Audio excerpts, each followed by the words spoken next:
Folks, Black Star Network is here.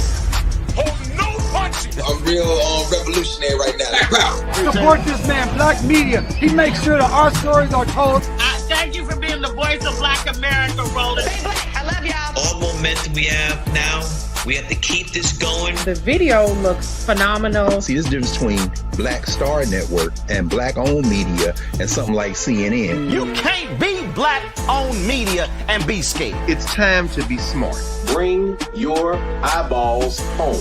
You dig?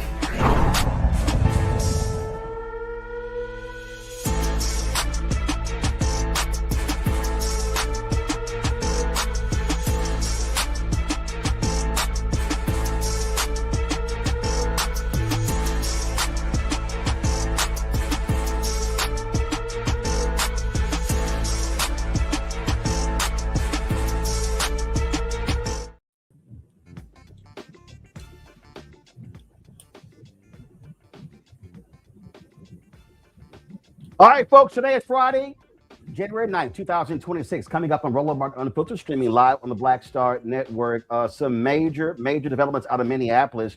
We now have a new video taken from the perspective of one of the ICE officers. It actually does not help them at all. We'll also talk to a city councilwoman in Minneapolis where the Hennepin County DA says they're going to charge the officer, Jonathan Ross, who shot and killed the white woman in Minneapolis. It's a whole lot that we're dealing with, is breaking down in this story. So lots of new developments, and we're going to be getting right to it. Also on today's show, we'll talk about what's with Bishop William Barber, what's happening in North Carolina, where he says, hey, guess what, folks? This is our Selma when it comes to voting and civil rights. We'll also talk with the sheriff of Philadelphia County. She makes it clear, ICE, do not bring your thuggish behavior to my county or we're going to put you in jail. We're going to talk with her as well, folks. It's a lot we're going to break down on today's show. It is, of course, also the jobs report comes out. The economy under Trump has absolutely sucked. I thought he's supposed to be better for the economy than Vice President Kamala Harris. Well, we knew that was a lie. It's time to breathe the funk. I'm Roland Martin Unfiltered on the Black Star Network. Let's go. He's got whatever the miss, he's on it. Whatever it is, he's got the scoop, the fact, the find. And when it breaks, he's right on time and it's rolling. Best believe he's knowing. Putting it down from sports to news to politics. With entertainment just for kicks, he's rolling. It's on go, y'all. It's Roland Martin, yeah. Rolling with Roland now. He's funk, he's fresh, he's real, the best, you know he's Roland Martin now.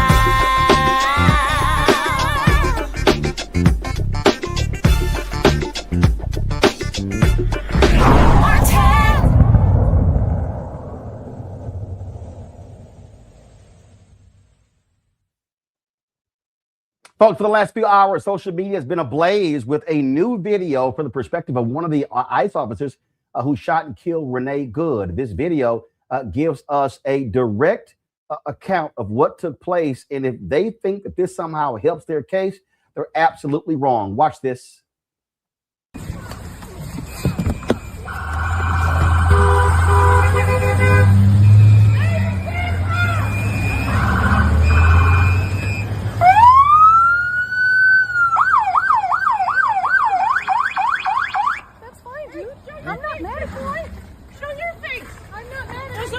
Change our plates every morning, just so you know. It'll be the same plate when you come talk to us later. That's fine. U.S. citizen, former fucking veteran. You want to come at us? You want to come at us? I say go get yourself some lunch, big boy. Go ahead. Out of the car. Get out of the fucking car. Get out of the car. Right,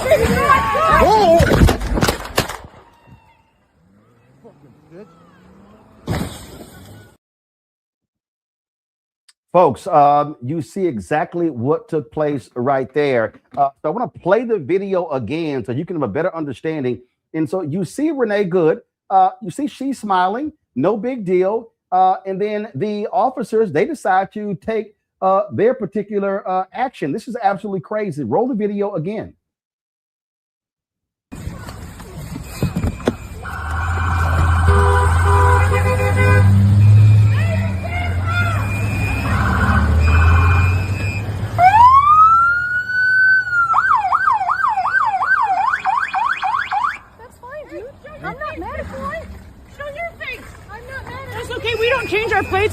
warning, just so you know. It'll be the same plate when you come talk to us later. That's fine. U.S. citizen, former fucking veteran. You want to come at us? You want to come at us? I say go get yourself some lunch, big boy. Go ahead. Out of the car. Get out of the fucking car. Get out of the All right, car. baby, come on.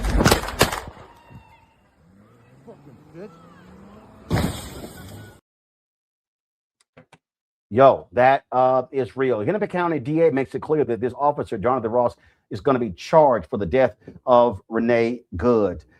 This is beyond shameful, which actually took place now that this video is coming out. And a lot of folks are talking about what's going on here. Retired FBI agent, U.S. Air Force veteran, and crime fiction author Steve Lazarus, he put this video out talking about how this should have gone down. Watch this. Here's my take on the Minneapolis ICE shooting. Not from the standpoint of a politician or an activist, but through the lens of a 30-year career in law enforcement. I'm going to start by stating the obvious. I wasn't there. I haven't seen what happened before the video starts. That said, the more I watch it, the angrier I get. I spent 18 of my 22 years in the FBI as a firearms instructor. I didn't just teach agents how to shoot, I taught them when to shoot. One principle we hammered home was simple. Deadly force is never authorized merely to stop a fleeing suspect. Yes, if a vehicle is being used as a weapon, that changes the analysis, but nothing in this video supports that. If anything, it appeared the driver was just trying to avoid the agents altogether. Normally, I give law enforcement the benefit of the doubt when it comes to dealing with high-stress situations. But I can't do that here. At a minimum, this shooting reflects a failure of training and supervision. The deeper question, however, is whether law enforcement agencies are selecting and properly vetting people with the temperament and judgment required to make irreversible life and death decisions in seconds. Yeah, that's actually the case right there. Robin Wansley is a member of the Minneapolis City Council. She's the Minneapolis City Council minority leader. Robin joins us right now. And this is obviously, Robin roiled the city. We're now back. Minneapolis is now the center of conversation when it comes to law enforcement shooting, and to have the federal government literally say we don't even want the state or the city involved in the investigation shows that frankly they want to cover this up. Mm-hmm. Mm-hmm. Yeah, and I don't think it's not short of a coincidence that where Renee Good was shot and killed by a federal ICE agent on Wednesday morning, it happened just a few blocks away from where George Floyd was also killed by a Minneapolis police officer by the name of Derek Chauvin back in the May of 2020. And we're seeing similar responses happen in that.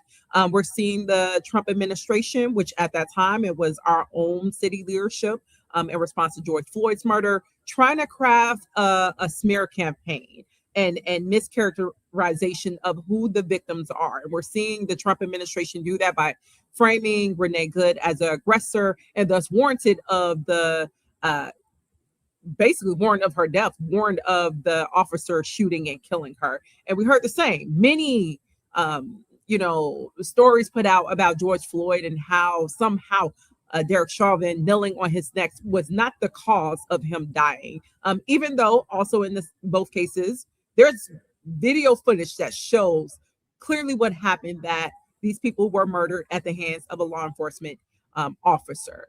And what I'm also very proud of in this fact is, same in 2020, our residents didn't wait for federal action to come in, intervene, to get justice for George Floyd. They organized for it. And we're doing the same here. That was one of the first demands that we put out, was that the federal agent responsible for Renee Good's murder, his name is Jonathan Ross, should be arrested and prosecuted. And when the BCA and when our state leaders started to move in a way as if they were retreating from it, our residents continued to organize and put pressure on elected officials to say, no, you need to see this through.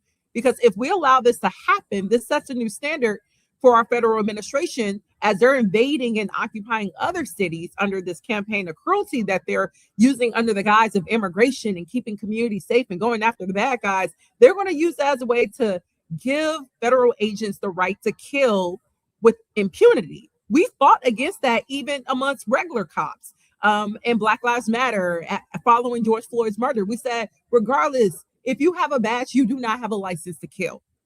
And the same applies here. And just as we got justice for George Floyd, we are going to organize and get justice for Renee Good and all of our residents who've been kidnapped and abducted at the hands of these violent federal ICE agents, and set a new standard that you don't get to do this. And you won't do this in Minneapolis. Yeah, and what you have here is what does Donald Trump do? He's now sent more federal law enforcement to Minneapolis. Yes, he's now sent Border Patrol. I would say, actually, speaking of Black Lives Matter, one of our key leaders was actually sprayed with chemical irritants by a Border Patrol officer right after Renee Good was murdered on Wednesday. So it shows very clear that this whole story that they've been telling to the American people, that again, immigrants are your problem. This is why we need to go after them. This is why we need $1 billion to fund the ICE agency and the FBI to go after these people. It just shows it's actually a lie. They are going after everyone. And they tried this out in my home city of Chicago. When they went in and said, we're going to take out violent, immigrant and criminals and things of that nature. But somehow you're on the South Side detaining Black residents over there in their apartment buildings. How did we get there? And we're seeing the same thing here. They said they came in for immigrants, but you end up shooting a 37-year-old white woman on a Wednesday morning. Now you're shooting chemical irritants at Black residents. We just got word today that a U.S. citizen was also detained here in Minneapolis during one of their raids. So it's very clear that no one is safe when ICE is present. And that is the agenda of the Trump administration. They don't aim to make our country or our community safe. They want to make sure that they can use blunt force to silence any type of opposition to their racist and very profit-driven agenda nationally. And they want to use federal agents, their law enforcement arm, as a vehicle to normalize that violence and to enact that violence. And then they expect us to take it lying down. And once again, I'm glad that Minneapolis, we have our deep history here of advocacy and organizing. And we're showing, no, we will not. We will get justice. We will arrest your federal agent, and we will hold you accountable for infringing upon our own rights as a state to protect our residents using your federal ICE agents. Well, it goes to show you exactly how they operate and how they move. And so we're going to see what happens next. Don't be surprised if Donald Trump does all he can to protect this officer. And again, he can protect him on federal charges, but he cannot do anything when it comes to state charges. Exactly. And that's why I'm so proud of our leaders, specifically our Hennepin County attorney, as well as our Attorney General, Keith Ellison. Our Hennepin County attorney is Mary Moriarty, that they said, look, we're standing 10 toes down on delivering justice for Renee Good, and we're not going to just retreat because the federal government said so. They're launching their own independent investigation. That was another main rallying cry and demand that we heard off the ground. This officer needs to be prosecuted, and we need to have an independent investigation, because there is no way that we're going to have the federal agency that caused this murder and is already working overtime to discredit the victim and also basically create the conditions for a dismissal. We're not going to let them just have that investigation to set that as a new legal mandate. No, we are going to do our own independent investigation. We're going to trust civilians in our own community to deliver the evidence that we need to put this man away behind bars. And we know we can do this because we've done it before. It was a young Black woman by the name of Darnella Frazier who filmed George Floyd's murder in 2020. And again, at that time, the city was working to basically cover up his murder. And had it not been for Darnella Frazier recording that, as well as dozens of residents recording and gathering evidence and footage of what actually transpired, if it wasn't for them, we would not have had that victory. And so I'm glad that our elected leadership also knows it's the residents here who were on the ground, who know what happened, that captured what happened, and they're going to play an essential piece or role and making sure that a thorough investigation happens that leads to Jonathan Ross, the federal agent responsible for Renee Good's murder, be put behind bars, just like we did with Derek Chauvin and the other officers involved with George Floyd back in 2020. All right, then. Councilwoman, we appreciate it. Thanks a lot. Thank you. Folks, going to go to a quick break. We'll be right back with our panel right here on Roland Martin Unfiltered on the Black Star Network.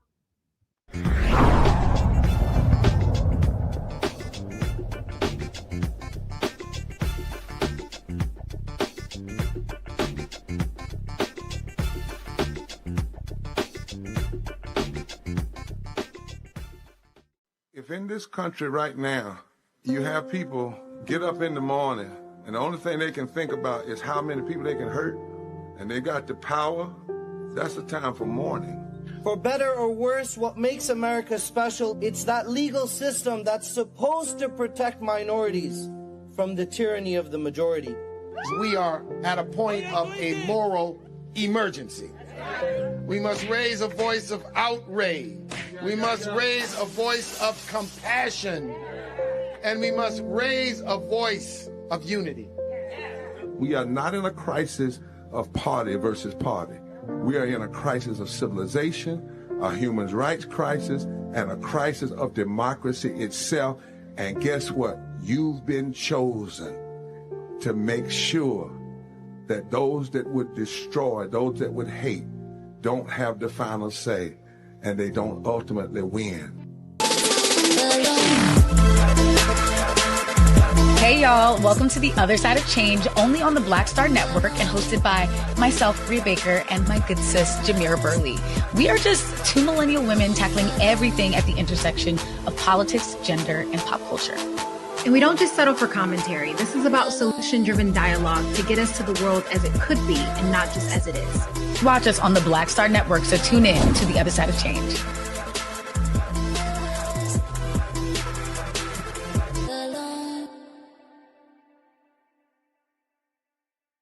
Melanie Campbell, National Coalition on Black Civic Participation and Black Women's Roundtable.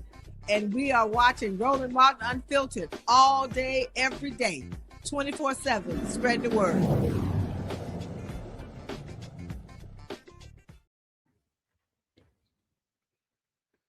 All right, folks. Yesterday, Philadelphia County Sheriff Rochelle Bilal. Woo! Let's just say she spoke some truth when it came to what would happen if these ICE agents decide to roll up in her county and showing their ass. Watch this. I'm Rochelle Bilal, the sheriff for the city and county of Philadelphia. And I say her name, Renee Good. Renee Good. Renee Good. Renee Good. Renee Good. Renee Good. This should not have happened, but we're here today. Let know that law enforcement professionals, real ones, not the fake made-up ICE, probably Trump's new army to attack citizens of the United States. Did you hear what I said? No law enforcement professional wears a mask. None. None. Those that come into our communities wearing a mask to commit crime, thank God for our district attorney, Larry Krasner, who said he's going to lock them up. And I'm saying now, we are not going to whisk you away for them to hide your identity, because when you do it there, you're getting arrested there. No whisk away for them to hide you. None of that here. None of that here. Law enforcement professionals do not shoot at moving vehicles. I'm not saying fleeing, because she wasn't fleeing. She was getting out of the way. Law enforcement professionals do not stand in front of moving vehicles invoking an action that is illegal. No, we don't. And so we stand here today with all those who stand against the made-up, fake, what you can call ICE, professional law enforcement. I don't call them none of that. I call them made-up, fake, wannabe law enforcement. Because what they do is against not only legal law, but the moral law. So I'm with the DA, and we will work with them. If any of them want to come in this city and commit a crime, you will not be able to hide. Nobody will wish you off. You don't want this smoke, because we will bring it to you. And the fake, whatever they call them, because I can't say the name, but the criminal in the White House would not be able to keep you from going to jail. Renee Good should be here today. And to her family, we are saying law enforcement professionals are not the ones here in this city that would do that. But here's the last thing that I will say. Law enforcement professionals around the country do their job, and we have been fighting for years to build that bridge between us and our communities. You have one negative nutcase that causes this problem, and now we all have to fight again to let people know law enforcement works with communities. These crimes would not be down if we didn't have communities work with us. Joining us right now is the Sheriff of Philadelphia County, Rochelle Belong. Glad to have you on the show. So you cut right to the chase. You got MAGA folks mad at you, saying you should resign. But also, look, there are black sheriffs in in North Carolina have made it clear they were not going to cooperate with ICE. We saw the black police chief in Illinois, how they were just running roughshod over them and just ignoring them and treating them like crap in one of the Chicago suburbs. Yeah, the MAGA people are really mad because I'm getting all kinds of threats, but I ain't a scared person. I've never been. I've been in this position before. I shut down a racist website called Dome Lights, where police officers in Philadelphia was at their desks, at their job, spitting out hate against black people. And I got threats from them. So this ain't no new place. I'm not scared of these folks. We need to start standing up and saying, you're not coming in our city and just run crazy over here. You're not going to do that. We got a district attorney that says you commit a crime, he going to lock you up. Okay, and we'll transport you to where you need to go. Not whisk you away to hide your identification. Not do none of that. We're going to stand 10 toes down on standing up for the citizens of the city and doing our job. And the thing here is they know they have somebody sitting in the White House who will let them do whatever they want, and they have grossly disrespected local law enforcement. Normally, when you're the feds, when you come into a state, you talk to the police chief, you talk to the sheriff, you talk to the state police. These folks are like, we don't give a damn what y'all think. We can do what we want, when we want, and we expect y'all to follow behind us. ICE has been in cities way before this type of situation and have cooperated, came with warrants, was respectful, worked out situations. Not these. Do you know? I get this information that they get 47 days of training. 47? That means they don't even know what they're doing out here in our neighborhoods. And at some point, every neighborhood around the country need to stand up and say, no, we are not going to take this. And if you come in our cities and commit a crime, if your district attorney don't want to lock them up, then you need to get a new one. But ours here said he's going to lock them up, and that's exactly what we're going to do. And the sheriff's office transport prisoners, so we will transport you. The thing here is, I was having a conversation with a black conservative who was defending law enforcement, and I said, dude, we don't know if these people are real law enforcement. He said, yes, they are. I said, no, we don't. I said, we don't know if these are Proud Boys, if these are Oath Keepers. We don't know if they're bounty hunters. You don't have names, you don't have faces. I said, so we don't know. They're just grabbing anybody, and these folks are just doing whatever. They're busting windows. They're accosting people. They're just rolling up on folks. We're going to play a video later. It's about a 7-minute video where this African brother in Minneapolis was giving them the business. And then they were demanding his information. They eventually walked away. They had no legal basis to stop him. And it was like 8 or 10 of them surrounding this brother. Well, you probably need 8 or 10 of them on one person because they scared. No, they don't have any identification, no ID. They put masks on, and you are right, because law enforcement professionals don't wear masks unless you have to, cover up to testify, so they don't know who you are if you was undercover. But they don't walk out here with masks. If you're doing the right thing, you stand on who you are and the law in that city.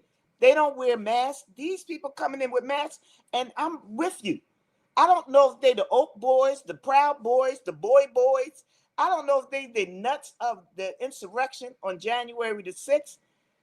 Are these the failed ones that couldn't get into police departments, couldn't get into the FBI, couldn't get into the DEA, and they're taking them because they lowered their stances so low that they take anything and anybody?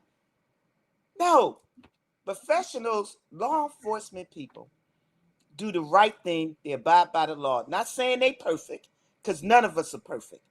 But the one thing they don't wear is a mask out there because they stand on the law. These are not standing on the law. That's why they try to hide their identity. I think they're scared.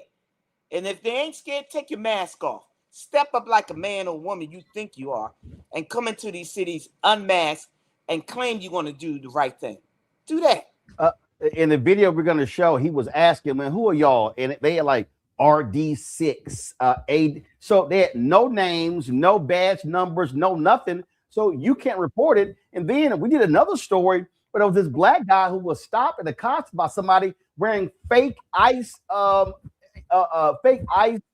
which you can get on Amazon. And so you got people who are impersonating ICE and Border Patrol, and you don't know who the hell these folks are. So when they say, well, you got to comply, I don't know who the hell y'all are. You rolled up with a mask on, no name, no patches, no nothing. I'm supposed to give you the benefit of the doubt. Let's remind people that a Minnesota, in Minneapolis, a Minnesota state senator was shot and killed by a guy impersonating a cop at her door. They shot and killed her husband. They severely wounded another state official and his wife. And they can perpetrate, but I think the ones coming in the city is perpetrating too. We have to keep people safe in our cities. And then we have to speak up against those that are not. This is a fake thing that they came in here. We're making your city safe. You're making our cities more dangerous. You're coming up to people with no identification. They don't know who you are. You mask up. Let me just say this. If they put legislation out there in your city that banned the mask for young black kids in your city, and now you got these people coming in, call themselves ICE agents, and they masked up, where's the legislation on banning them? We have to make some rules in all these cities to stop the nonsense. I'm not a legislator, so we need to call on our legislators to do something about this. You just can't keep running up on people. And that's going to cause a situation because you run up on people with a mask. They don't know who you are. You claim you ICE, but there are people that are perpetrating the fake ICE people. So you got fake on fake. No, stop the nonsense. You want to claim you're a legitimate law enforcement? Take the mask off, get your ID, put the badge on, and come with the proper paperwork. Introduce my panel, Candace Kelly, legal analyst, host of Not All Hood out of South Orange, New Jersey. Matt Manning, civil rights attorney out of Corpus Christi, Texas. Michael Imhotep, host, African History Network show out of Detroit. Candace, your question for Sheriff Bilal. As to whether or not ICE is actually going to come to Philadelphia. Is there a high likelihood? Is that what you are hearing? I know you're close to the pulse of everything. No, I haven't heard that. You have ICE agents here because people saying to me they are around our courthouse because our deputies are the ones that secure the courthouse and deal with the warrants from the judges. So they're outside courthouses, they're outside buildings. I'm not hearing that they're coming in here like they invading other cities, but the ones that we have here, we got to deal with them. Thank you. Matt? State law often gives federal agents certain powers. As it relates to Pennsylvania, do those ICE agents actually have any powers outside of the federal enforcement, or what is the interplay, I guess, between state law and what they're actually able to do? Because I suspect we're going to be hearing that they're going to say we're empowered to come in and enforce state law as they sometimes do in other places. What's your experience in that respect? Because in Philadelphia, you have the sheriff and you have the police department. Under my jurisdiction is where the courts are. ICE cannot come in the courts to arrest anybody. And if they do, they let us know in advance, and they have to have a valid warrant signed by a judge. And they don't take them out of the courts. They don't go in the courtrooms. We will take them back to where they were, and they have to go there to get them. They don't just invade the courts here, but they're outside lingering, and they're outside trying to capture people coming out. But what we have in our city, and I'm running I deal with the courts and their security. They don't come inside the courts to grab anybody outside. They're lingering outside of that. And I can't stop them because the sidewalk is public. The courthouse is public. The only person that can stop them from even being outside is legislation or a judge. And I'm waiting on that. Michael. Sheriff Bilal, I saw your video today. Thanks so much for your heartfelt words. My question is, I know under the Obama administration, he deported 3.1 million undocumented immigrants, but they did it the correct way, like you're talking about. What has been some of the response from those in the African-American community where you live who may have voted for Donald Trump because they said he's going to deport the undocumented immigrants that are taking Black people's jobs? But then we see all this hell breaking loose. Okay. And Obama deported more per month on average than Trump is doing. What are some of the responses that you're hearing on the ground? Well, the ones that voted for him feeling sick to their stomach right now because the promises he made to all of these people and even Black people, and I can't see why they even did that, but because they was fooled. Now the they're fooled, and now it's on them. Now they sick to their stomach because they done cut off whatever benefits. They done stopped them from doing this, and they coming to get. Look, they probably coming to get us at the next go around. Before we sat back and said it ain't us, it's all of us. It's all of us. If we are not a racist, bigot, maggot participant, then it's all of us. Doesn't matter what shade, what political state you are in, it's all of us. And so if they don't get off their butt, they sick now. And now they're trying to figure out what it is they want to do. I tell them what, they need to get out here with the rest of these folks and fight back and not just take it. Thank you. Well, there are a lot of folks who are highly critical of their actions. And I think what this shooting has done, it has finally woken some folks up. And listen, they have been attacking Black and brown people. And let's just be frank. This is a white woman who was shot and killed. And the right is trying to say, oh, she was this left-wing terrorist, lesbian, all this sort of stuff like this. But I think them shooting this white woman in the face and killing her is going to cause some other white folks to realize that, guess what? It ain't just the brown people. They not exempt. And that's what I said. It's all of us. If you're not a part of that group of people, I say the cult, because that's the way I see it. And that's my personal opinion. If you're not a part of that, then you are the next person in line for them to come, step up on you, mask that, try to grab you out your car, throw you on the ground. This is ridiculous on what's happening. And I'm speaking now, and some people may be mad. I don't care at this time. I got family. I got grandkids. I got friends. I'm speaking up because I live here in America, and this is unjust. And in my book, I'm just not going to sit back and let it happen. And I don't care about the threats. Bring them. I'm a law enforcement person. I was well trained. I had more than 47 days of training. Trust me, more than that. This crazy Black Republican from Texas, Wesley Hunt, decided to give his perspective and weigh in on this shooting. And Sheriff, I would love to hear your response to this. Let's play that.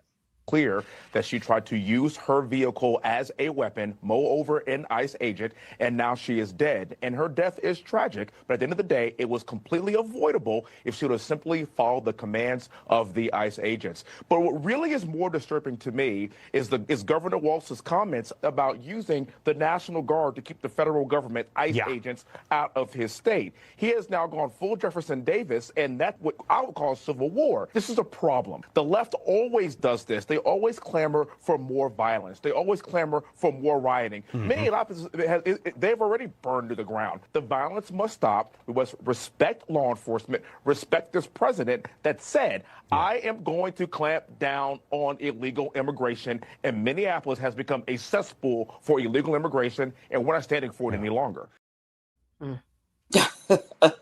What, he trying to buck for a job or something? Because I seen all the people that used to speak up for the criminal in the White House, and ain't none of them got a job. So I guess he's trying to come in and get one. First of all, I saw that video frame by frame by frame. As a law enforcement professional, you don't put yourself in harm's way. You don't stand in front of a vehicle. He had enough space to get out of the way, and he shot in front. And now he's on the side. And you shoot 2 more times, there's no threat there. She wasn't trying to run him over. She's trying to get out of the way. Get away from them. What was you going to obey? You come up all masked up. You're going to try to open up my car and pull me out, and I ain't got nothing to do with what you're doing? I'd have took off too. She took off because she was scared. And then this nutcase talking about you're going to respect law enforcement. Hell, they don't respect law enforcement. January the 6th, they was trying to kill the law enforcement professionals up there at the White House. They was trying to kill them. So you talking about respect law enforcement? You should have respect them then on January the 6th. See, he don't even know what he's talking about.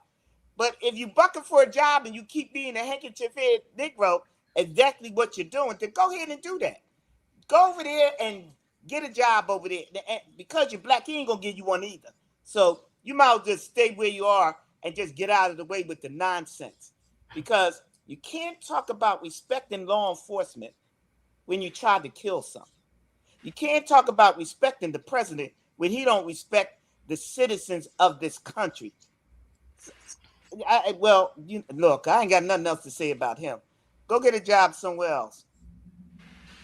Here's the thing that is amazing to me when I listen to these people, and this is what I never understood. I remember there was a story out of Cleveland, and it was a black couple, and the cop jumped on top of the car and fired a bunch of shots into the car. We've had other stories that we've done jumping in front of a car. And matter of fact, I remember Kajima Powell. This was in St. Louis shortly after Michael Brown had been shot and killed. And Kajima Powell had a serious, it was a mental issue. It was a mental call. It wasn't more than 16 seconds from the time the officers arrived on the scene, and the door, it was 16 seconds from when the door opened to the first shot fired that killed Kajima Powell. And I remember when that happened, and Powell had this butter knife or something like that, and he flexed, and the officer immediately fires and kills him. And I'm watching this, and my first reaction, this is just me. And again, I don't understand. I won't say I understand police training and all of that. But what I didn't understand was if I'm a cop and I got a partner and I'm getting out of a car, okay, and the man is standing in front of me, there are other people, there are not other people around this way, and he's holding a butter knife, and I know I got a gun. So I know I have a lethal weapon. I can take this person out. I guess if I'm gonna have a conversation with homeboy, I'm probably, this is just me, I'm gonna step to the back of the car, put the car between me and him. We're gonna talk over the car. And when I see these officers, they jump in front of the car, or they firing at a car that's taking off and going away. I'm sitting here going, What are you doing? And the DOJ's own report shows you do not fire at a fleeing car. You don't do that because you don't know who you can hit. You don't know if you hit them, they run to somebody else. Matter of fact, it's a black kid, 26-year-old black photographer in DC. He's dead because the DC police were chasing a car. That car, this brother was on his way to an assignment, on his way to church. Car slams into him, he's dead because they were pursuing him. And so it's just mind-boggling sometimes when you go, what were you thinking when you know you have the lethal weapon in your hand and that person does it? That's right. And that's the rules of most. That's the law enforcement rules. One, the reason why, because people used to just chase cars all the time. And cars speeding down the street, hit people, kill people, children, grown, elderly, by the speed. You don't chase them, nor do you shoot at them because you don't know who is on the other side of that vehicle that you may hit or kill or harm. So that's why the rules are in place. You don't shoot at a fleeing vehicle. It got a tag. You catch it later. You don't chase them. We had that here in Philadelphia. I think his name was, correct me if I'm wrong, Dante Dawson, where the cop stood on the hood and shot down the car because he was in the car. Didn't make a move, nothing, just was in the car. The rules, because I was a police officer for 27 years, the rules was if a person is in the car and won't come out, that become a barricaded person. That's Get right. everybody in here to work it out. That's right. That's right. So you don't stand on top of a car and shoot down into a car. You don't shoot at a fleeing vehicle. See, these non-trained individuals, and they said he had 11 years. Then what was he doing for 11 years? On the border patrol? You don't know how to react to people in communities or urban cities. You don't know. But you throw them out here and they just start shooting? No. The rule states for most common sense law enforcement agencies. Now, the ones that don't, they can correct me, but I know being a cop for 27 years, that was the rule for us. And that's the rules for my deputy sheriffs here in this city. That's what we don't do. Well, it also reminds me when you have these cases, and we just did one the other day, this story out of Florida, black man, he's walking away back to the officers, has his hands up, he's not reaching for anything, shoot him in the back, kill him. Same thing. And you're like, so you're justified, the person's walking away. This is the stuff that we have to deal with. And I do hope, I hope that what this murder of Renee Good does, it wakes up these complacent people who have given these law enforcement folks the benefit of the doubt. And you're absolutely right. And I've said it for a long time. And I've talked to way too many folks in Noble who have called for accountability. That when you got cops who do the right thing, hey, you praise them, you support them, you pay raises and all that good stuff. But we know for a fact you got some folks who are thugs, who have no business with guns and badges, and they know, oh, I can shoot and kill, and all I gotta say is I fear for my life. And that's a reality. Sheriff Below, is she still with us, y'all? Did we lose her? Did we lose? What happened, y'all? Did we lose the sheriff? Lost her. Looks like we lost the sheriff's feed. I want to thank her for coming on the show. Sheriff, I appreciate it. Thank you for your strong stance and your courage. We're going to go to a break. We come back.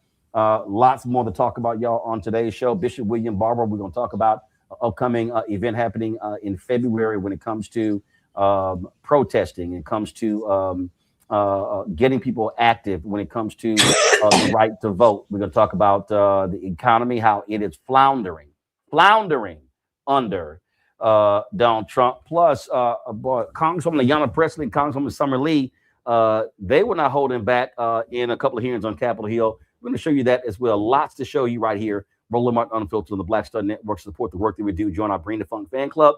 You want to contribute, use the Cash App, use the Stripe QR code. You see it right here. The QR code, you use it for credit cards as well. PayPal is R Martin Unfiltered. Venmo is RM Unfiltered. Zelle, rolling at RolandSMartin.com, Roland at RolandMartinUnfiltered.com. Checks and money ordered. Make it payable to P.O. Roland Martin Unfiltered, mail to P.O. Box 57196, Washington, D.C., 20037, that's 0196. Back in a moment.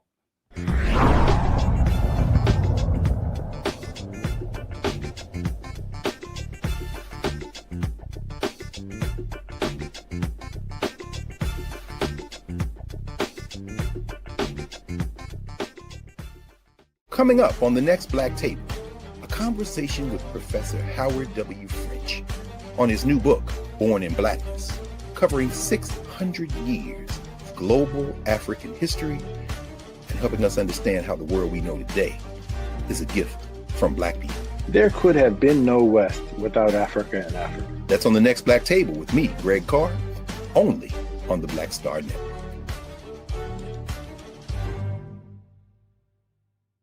If in this country right now, you have people get up in the morning and the only thing they can think about is how many people they can hurt, and they got the power, that's the time for mourning.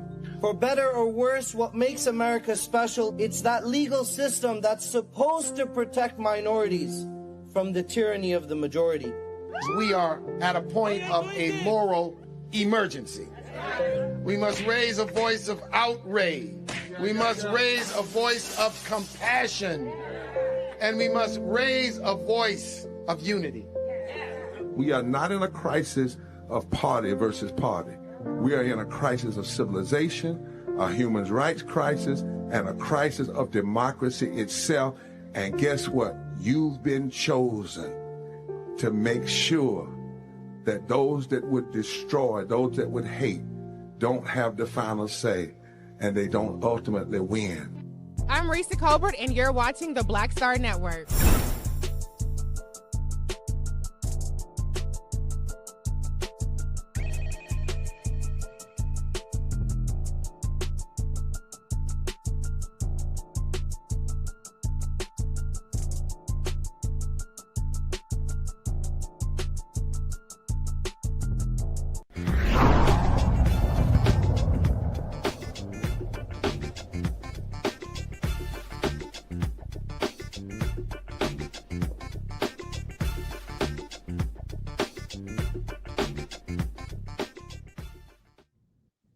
So, folks, I saw this video, and there was this Uber driver, Ahmed bin Hassan, who got into this verbal altercation with some federal law enforcement officers.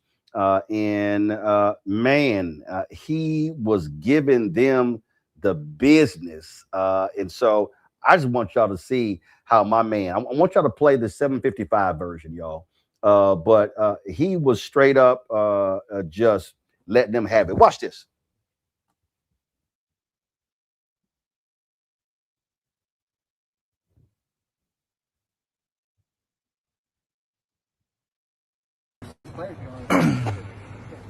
What's up, officer? How's it going? Where we at? Where what? Where are we at? Where are we at? Yeah, can you tell them this location? What are we doing here? You can feel free. I'm just chilling at my job in the Uber, and this lady just pulls over, and she's like, are you a U.S. citizen? In a parking lot at work. That's the officer lady. And they just shot somebody right now in Minnesota. Imagine that. Are we in Germany? Why are you guys doing this? You tell me, sir. Why are you guys going around just asking people like at work whether they're U.S. citizens or not? Are you guys not supposed to be patrolling the border? Do you want to answer the question or not? Why would I answer you? Where's your warrant? We're running your plate. Run your plates. You do whatever you want. You can record. Feel free. Yeah. That's kind of crazy though, right? Like you guys leave the border and go harass people based on their skin color? Ain't that a shame? Are you doing this to everybody or it's just black people? Come on now, you know what it is. And you got a GoPro. Yes. You're recording, I'm recording. Is that work issued? Yes. Are you sure? Yes. They're giving you guys GoPros? What happened to the police body cameras? I don't have a body camera. This one you can delete the video and make your own stuff. You know that, right? How do you know? Because it's not going to a server. It's going to a little SD card or something. You guys just murdered somebody in cold blood in this city today, and God brought you guys to me at work. I'm literally working here, and you guys are literally impeding my income, asking me retarded questions. You know, I've been sitting here since 10 a.m. waiting for a ride, and right now I'm getting rides. And if I leave, I'm afraid you motherfuckers might just shoot me. Are you a U.S. citizen, sir? Why would I answer you? Because if you're not a citizen of this country, you have to have your immigration. Why would I not be a citizen of this country, man? What a ridiculous question. Why would I have an immigration? Are you a citizen? Are you a dude? Listen, I'm here working. You're working too, right? So go. It says U.S. Border Patrol. This is not the border. Go to the Canada border or the Mexico border. I'm working, dude. If you were from this country, What do you mean? What do you mean if I'm from this country? I could hear you don't have the same accent as me. That's why I'm. Oh, so you're going by accents now? Is that what it is? Where were you born? Is that accents? Have you heard the Israeli accent? Have you heard the European accent? It's garbage. It's retarded, dude. You going by accents? Mr. Mills. Where are you from, Mr. Mills, with your big ass body? Where you from? Yeah, all of these other motherfuckers small, man. Look at your officers. Hey, the famous guy. I've seen this guy on TikTok. Look at it. He got gas canisters and shit. What's up, officer? What's going on? How you doing? I have better than I deserve. Man, let me step out, man.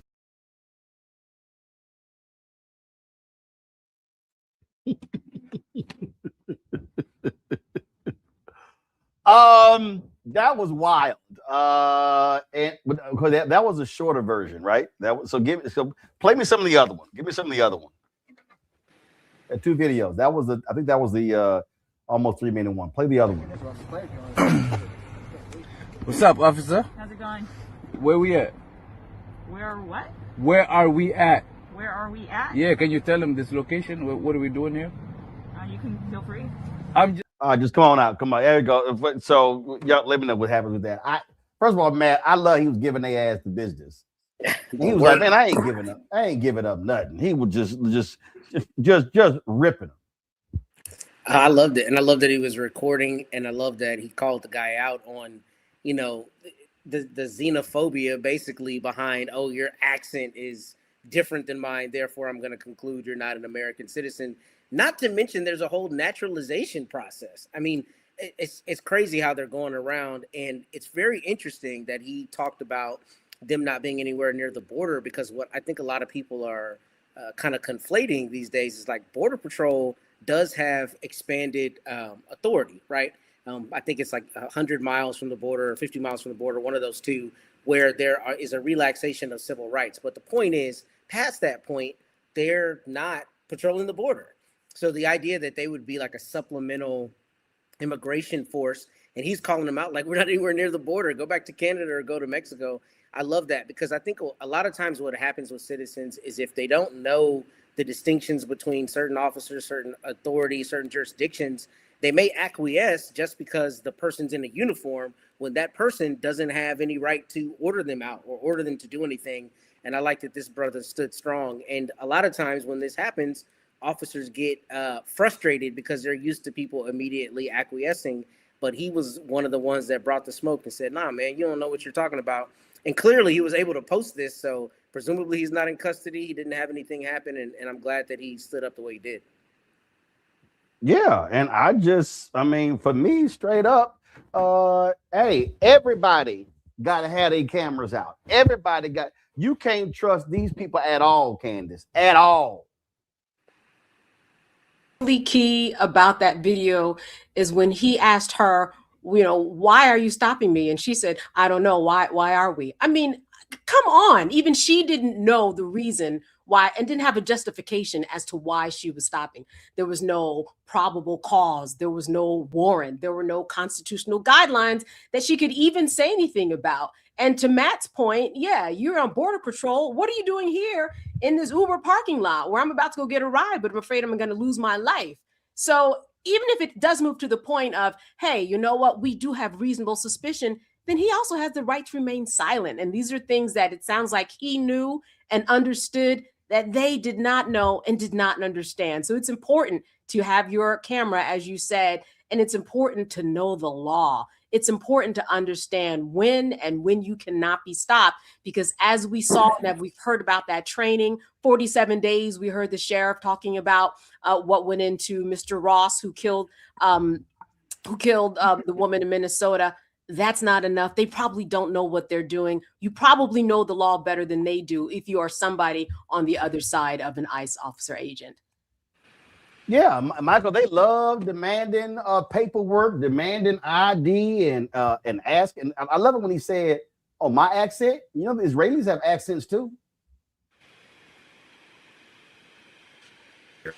Is you go back to Supreme Court, go back to Brett Kavanaugh, the Kavanaugh stops, and you have the Supreme Court saying you can use race as a pretext to stop people, right? When in 2023, they ruled that you couldn't use affirmative action in college admissions. Okay, so what you see here now, my question would be, well, what about Elon Musk's accent? Because Elon Musk's brother admitted at one point they were undocumented immigrants here in this country. Would you stop somebody with Elon Musk's accent, or would you give him a pass because he's white? So all this is the fear, the browning of America, and we see the weaponization of ICE to inflict terror upon communities. And you have to connect what's taking place right now in Minnesota, in Minneapolis, and the killing of Renee Good, 4/10 of a mile away from where George Floyd was killed. You have to connect that to the video from Nick Shirley right around Christmas, right after Christmas, right? Going to those child care centers most of them ran by Somali immigrants, things of this nature. And people in the Republicans in the state legislature in Minnesota feeding that information to Nick Shirley. And because of those videos going viral and the white supremacists in the White House seizing upon that, then they flood Minneapolis, Minnesota with ICE agents. And you see this unfolding here. So this is an example how elections have consequences. This is straight out of Project 2025. Okay. And we see that the big ass ugly bill gave an unprecedented amount of money to Homeland Security to do this. But going back to the conversation with the sheriff, under the Obama administration, the 2 terms of Obama, they deported 3.1 million undocumented immigrants, but they didn't terrorize communities doing this. So there's a right way to do it, but this is totally the wrong way. Well, they are showing us exactly who they are. Now, while those things are happening, our economy is going straight to hell. 2025 absolutely was an awful economic year. And all of you idiots who said Donald Trump was going to be great for the economy, way better than Vice President Kamala Harris, you probably feel real stupid right now because we know that was an absolute lie, and so let's break down what's happened with the economy. Morgan Harper joins us right now. Morgan can walk us through. She's the Director of Policy and Advocacy for the American Economic Liberties Project. And Morgan, they have been trying their best to delay these numbers. They don't want us to see it. All of a sudden, we now realizing, guess what? Manufacturing Trump. I'm bringing it back. No, you're not. It sucked. We're seeing how across the board we've seen anemic loss. And don't you remember when we would have 150 or 180 or 200,000 job creation and Fox News would be going, oh my God, this is soft. This is awful. But all these downward revisions that we have seen now shows how awful this Trump economy is. Yeah, it's really something, Roland. I mean, the top line figures that we have now that are estimates of what happened throughout all of 2025 are indicating that there were only about 500,000 jobs created for the whole year. To compare, under President Biden's last year in 2024 is about 2 million, right? So that's a huge difference. And then when we're breaking it down month by month, you're exactly right that we're only having like 50,000 jobs that are being estimated that were created this past December. Revisions down, still in the tens of thousands of jobs for November. And so there's nothing like robust job growth going on here.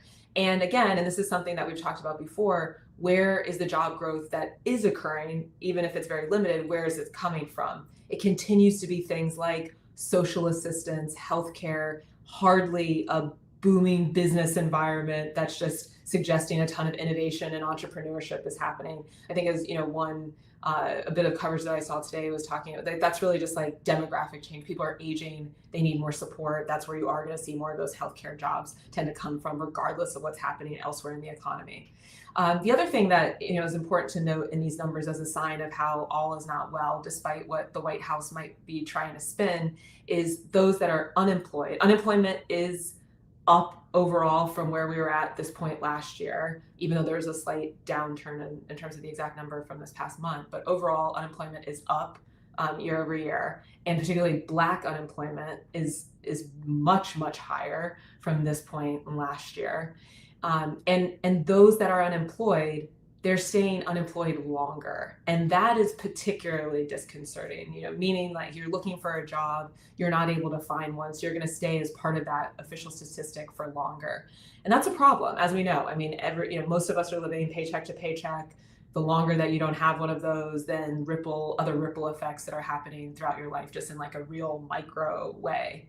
And then the other thing that I would note is just there is this dichotomy between what the White House is saying. I thought it was particularly interesting in a lot of their official messaging today, just how far they're having to reach for that positive spin now. You have the head of the Council of Economic Advisors, Kevin Hassett, his go-to talking point today was, oh, but those that have manufacturing jobs, they're getting paid a lot more. And it's like, well, that's interesting because like you were noting, Roland, we've seen nothing but manufacturing job losses. So I guess his point is if you happen to be one of the few people that still has a manufacturing job, that is surely not a new one that's been created this year because their policies have not resulted in that, well, then maybe you're making a bit more money and that's great. But the rest of the economy is not really seeing any of those gains. And again, there just has not been that follow through on this promise of bringing American manufacturing back, inspiring a new wave of innovation. Nothing in these numbers suggests that that's actually occurring.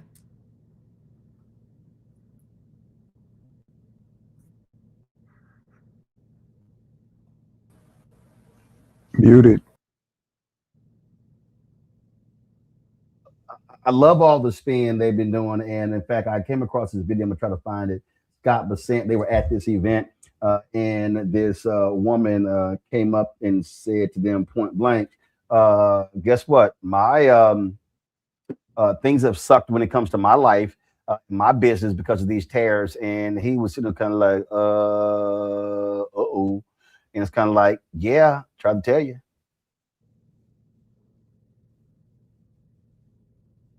Yeah, I mean, that's the important point here is they're going to try to take this little bit of the official data that's coming out of these numbers. And I thought, of course, interesting again that the president does not care about the rules around any of this. He's not supposed to talk about any of this data before the official release so that it doesn't inappropriately influence the market investors. They did that anyway because they are probably so concerned about how, these numbers were not suggesting anything positive or, aligning with what they claim they're accomplishing here.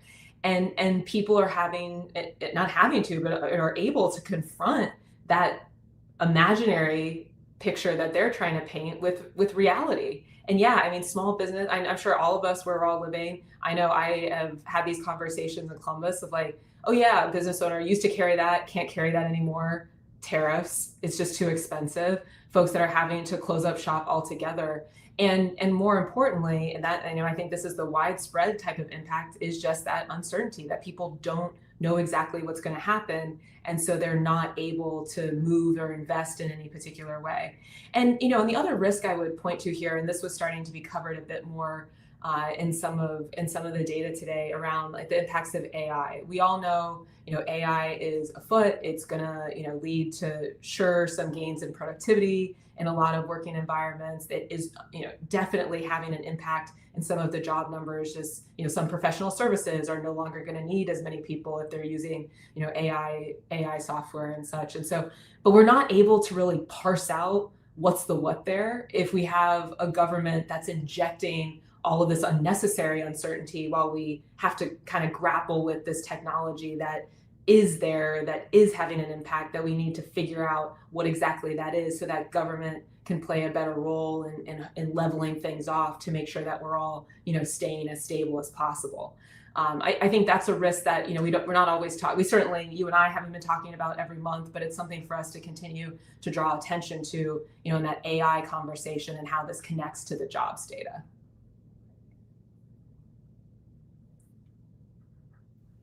Questions from our panel. Let me start with you, Michael.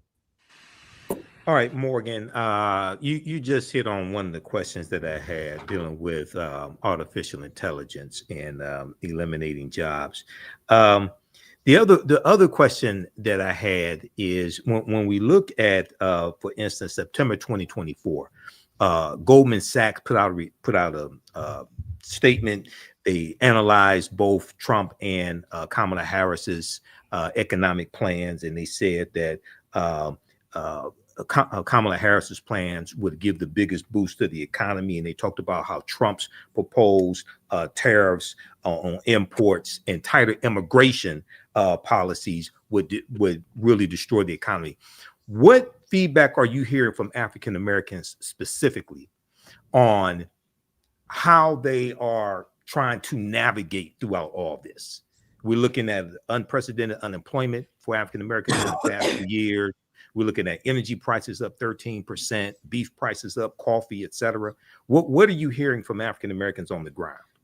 Well, I think it's interesting because, a lot of us probably don't have the expectation that the government's always going to be working in our best interests, I would say, as a community. And so I think in certain ways, we're kind of prepared to be surprised and the unexpected in a certain way. So psychologically, maybe that puts us in a slightly better position than the average person that is used to maybe living with that illusion or expectation that somebody's going to be taking care of you, looking out for you. That being said, I'm hearing that people think what's going on is crazy and that there is no way to make this all add up. So, like you're saying, Mike, we have, the uncertainty around tariffs, that those costs are having to be passed on certain goods and all sorts of businesses that we're going to based on how this administration chose to implement tariffs. That is not inevitability, right? There is a version of doing better trade policy, tariff policy that would not go like this. That is not what they decided to do. In addition to some things that are never going to be reflected in this data that we're talking about, like energy costs, like utility prices.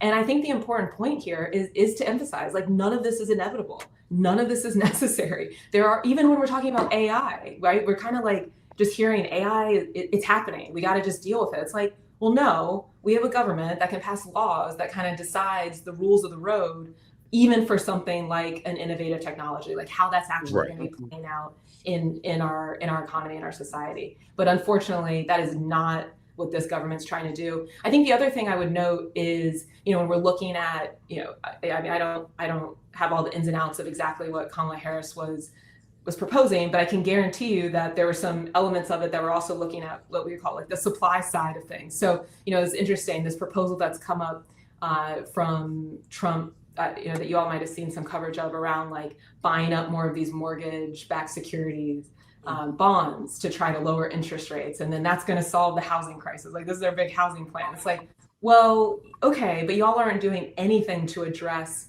actually what's going to be necessary to build housing. So similar to the job market, they're doing all these things. They're oh, we're going to, manufacturing, and we're going to keep, supporting all these businesses. So it's we're gonna cut back on immigration, but you're not doing anything to address the supply side here. So it's not that you don't want to do tariffs at all. It's not that a lot of us don't care about having better immigration policy. I think a lot of us do. But if you're gonna put in these real, extreme approaches, and then you don't do anything on that supply side to, train people up or make sure that we're impacting the number of people that are available to take on any jobs that are being created, or incentivize businesses to want to create those jobs, well, then you are just setting people up for absolute devastation.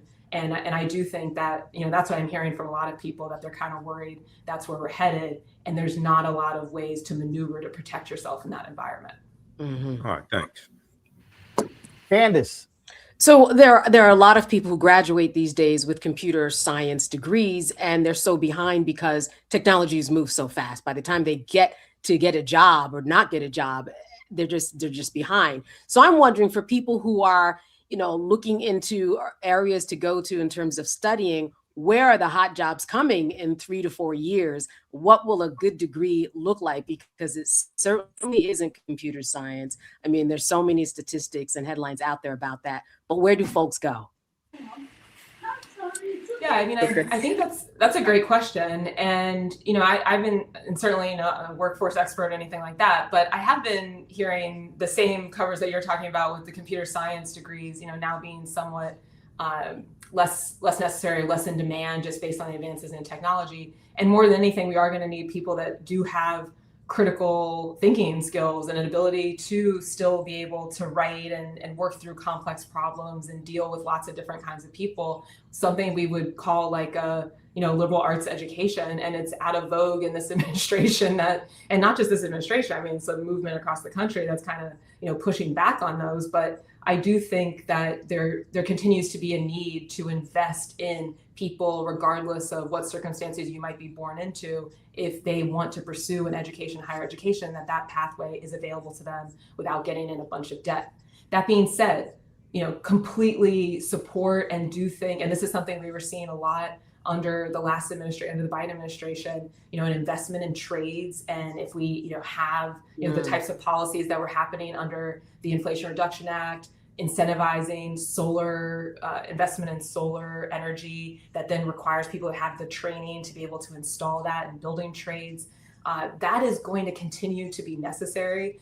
There's a shortage of people that have the skill set to be able to just be plumbers and be electricians and have some of these, skills that are more in that trades category. But that requires a government investment to make sure that people have those resources. And this is another thing I've heard on the ground. I mean, and it's been very, very hard to hear. Some of these job training programs that were getting that funding through the big federal legislation just immediately disappeared, with all the Doge business. And then they cannot afford to put on those programs. I've heard from folks in Columbus that that's happening too. So, you all talk about it. We all talk about it a lot. Elections matter. We need to get things back on under control, on track with just, maybe we don't all agree on exactly what the solutions are, but we need to have people in these positions that are even trying to figure out and understand what the problem is to explore what those solutions could be.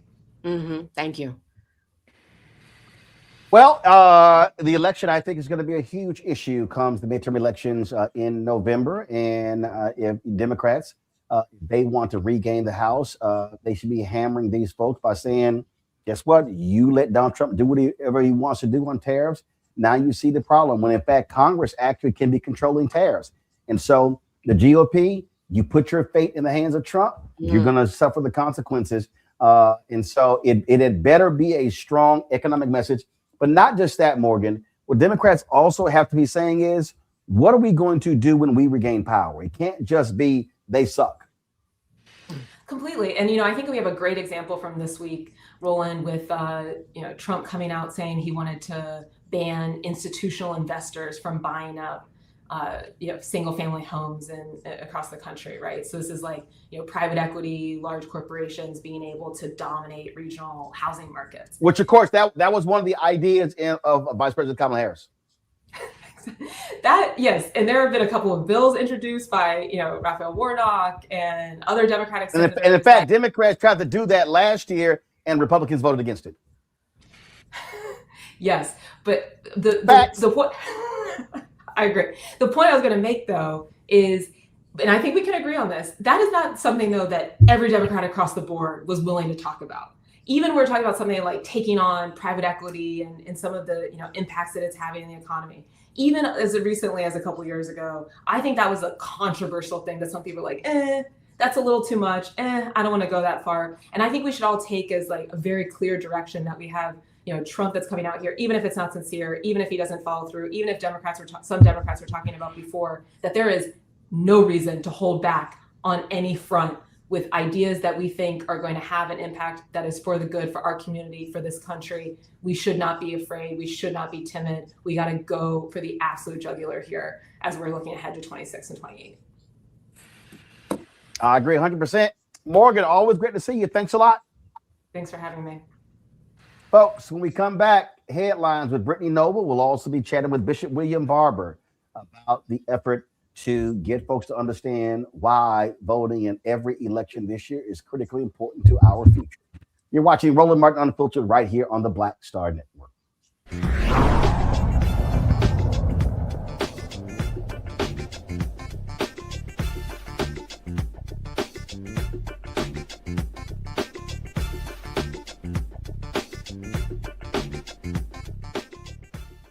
They said the quiet part out loud. Black votes are a threat, so they erased them. After the Supreme Court gutted the Voting Rights Act in 2013, Republican legislatures moved fast. New voter ID laws, polling place shutdowns, purges of black voters from the rolls. Trump's Justice Department didn't stop it, they joined in. In 2018, his DOJ backed Ohio's voter purge system, a scheme that disproportionately erased black voters. Their goal, erase black votes and political power. Yeah, that happened. These are the kinds of stories that we cover every day on Roland Martin Unfiltered. Subscribe on YouTube and download the Black Star Network app. Support fact-based independent journalism that centers African Americans and the issues that matter to our community.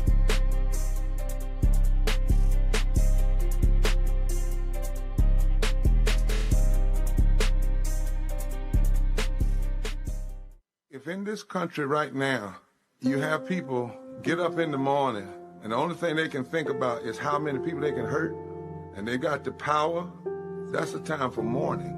For better or worse, what makes America special, it's that legal system that's supposed to protect minorities from the tyranny of the majority. We are at a point of a moral emergency. We must raise a voice of outrage. We must raise a voice of compassion. And we must raise a voice of unity. We are not in a crisis of party versus party. We are in a crisis of civilization, a human rights crisis, and a crisis of democracy itself. And guess what? You've been chosen to make sure that those that would destroy, those that would hate, don't have the final say, and they don't ultimately win.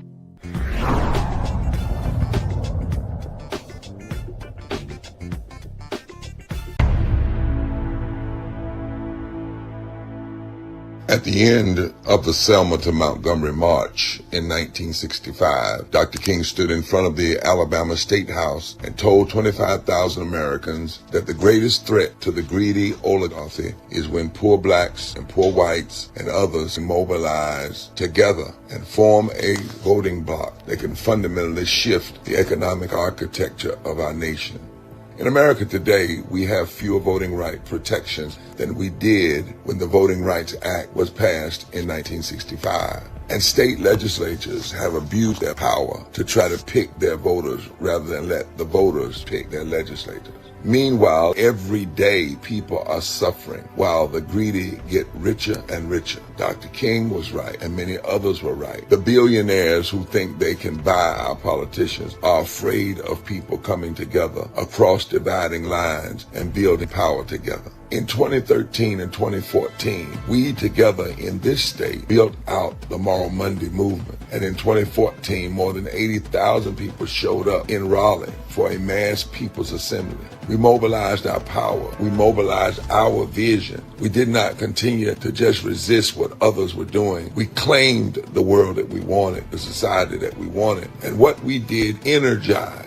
It was not partisan, it was principled. Here we are again now in 2026. And it's time to love forward together and mobilize. This is our Selma moment. And we need everybody, regardless of your race, your creed, your color, your religion, your sexuality, whoever you are. If you love voting rights for all, if you love abolishing poverty and bringing into reality living wage, if you love health care for all, if you love and grace and mercy and do not want to buy into the religious nationalism of hate and meanness and a lack of empathy, if you want to love forward together, welcoming immigrants rather than suffering ICE raids, if you love the environment and want to see it cared for rather than the polluters taking over, if you love fully supported public education, if you want to love, not hate, and to have peace and not war, to stand against unchecked militarization and the militarization of our cities, then it is time to come together and mobilize our power and our passion for justice, then we now are in a moment where we must move from resistance to loving forward and mobilizing our power. So, from February 11th through the 14th, North Carolinians are going to be walking and marching and caravanning from Wilson to Raleigh. And on Saturday, February 14th, Valentine's Day, we will hold a massive People's Assembly for a moral agenda in Raleigh, North Carolina, saying it is time to love forward together. We are marching from a district that MAGA extremists, because of a call from President Trump, decided to gerrymander the 1st Congressional District, take it away from the people. And we are inviting all defenders of democracy and champions of the common good to meet us in Raleigh on February 14th to reclaim a moral agenda, an agenda for going forward, to pursue the society and the democracy that we want, not only for ourselves, but for our children's children. For somebody's been hurting our people, and it's gone on far too long, and we won't be quiet anymore. We will love forward together.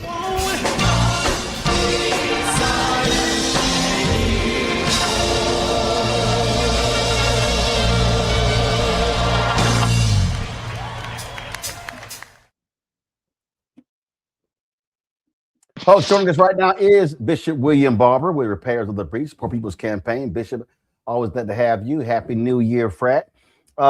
This is taking place in North Carolina, but this is really a national call. It is, Roland. Thank you for having me, and glad to be here. I'm at a place I can't be on the line, but I'm glad to be with you. We must nationalize state movements. I don't know how many times I can say that. We need to be rallying the people in our states, and it doesn't even have to be partisan. It can be principled, and mobilize in a way around what we stand for. What is it that you stand for, and that you will stand for it, regardless of what we've talked enough. We have to do the critique, but resistance only gets you so far. The Bible says you have to write the vision for people to run, and you have to write it for people to mobilize. And we have to get people to grab their passion and say, I'm fighting now, not just who I'm against, but what I'm for. And Roland, the reality is, I can talk all day. It's one of the reasons I'm going home. I've been out in the nation, but going home to nationalize this. In North Carolina in 2025, Trump won by 180,000 votes, 1,830 votes per county. Over 300,000 Black folk that were registered and had voted infrequently didn't vote. Over 1.7 million poor and low-wage people who had voted were registered but voted infrequently and didn't vote. And you look at these numbers in Georgia, Trump wins by a little over 100,000 votes, but over 300,000, 400,000 African Americans didn't vote. Over 2 million poor and low-wage people who had infrequently voted and tended to vote progressive did not vote. And people are saying, what you ask them why, and they say, nobody talked to us. Nobody spoke to our passion. I don't totally agree with that, but my point is, there comes a time when you can't just say what Goliath is doing. You have to decide it's time to take the mic from Goliath and say what you stand for and what rocks you stand on, if you will, Roland. And that's why we're going from, the last straw was for them to get this is how it went down. Trump called our state, MAGA, and told them, take this district, first congressional district, predominantly Black. And they said, okay, and went down and redistricted it. But the numbers they use, Roland, they are based on 49% turnout or less. And in that same district, Trump won by 11,000 votes, but the hundreds of thousands of folks didn't vote at all in that district. And we're saying to folks that you can't keep just resisting and talking about what is it we are fighting for. 3 days we marched from Wilson to Raleigh, and then a massive. And lastly, you know this, it's not just a rally. People are going to get that day on live Mhm. stream. There were 7 things to do what you and I call micro organizing. Back That's in the, right. yeah. Well, here's a perfect example.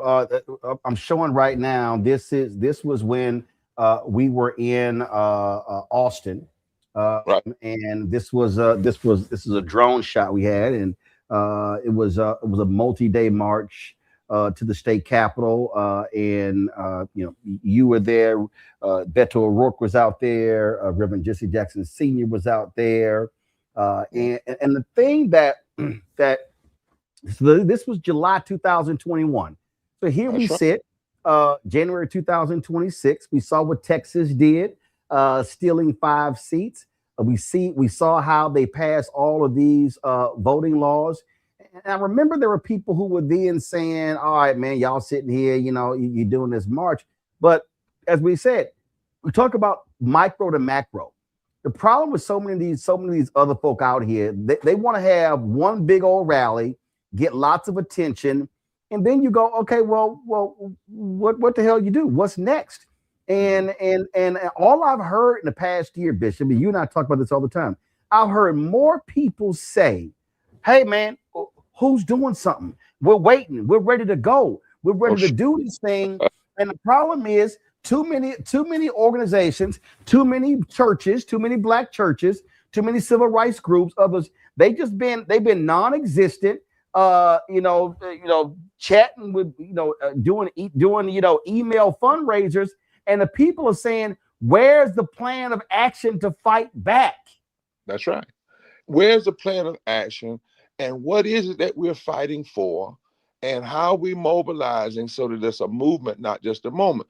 When we went to Texas, as you remember, about 100 folks started with us, but thousands showed up. Now, we encourage people, you and I, to keep doing it, right? To keep going, build it out. Folks said we've never seen this many people come to the State House at one time. We said, if you keep moving and keep mobilizing. Now let's go from that to the fact that you've got 3 million poor and low-wage folk infrequent voters. Go after them, but you got to go after them with talking to them and real policies.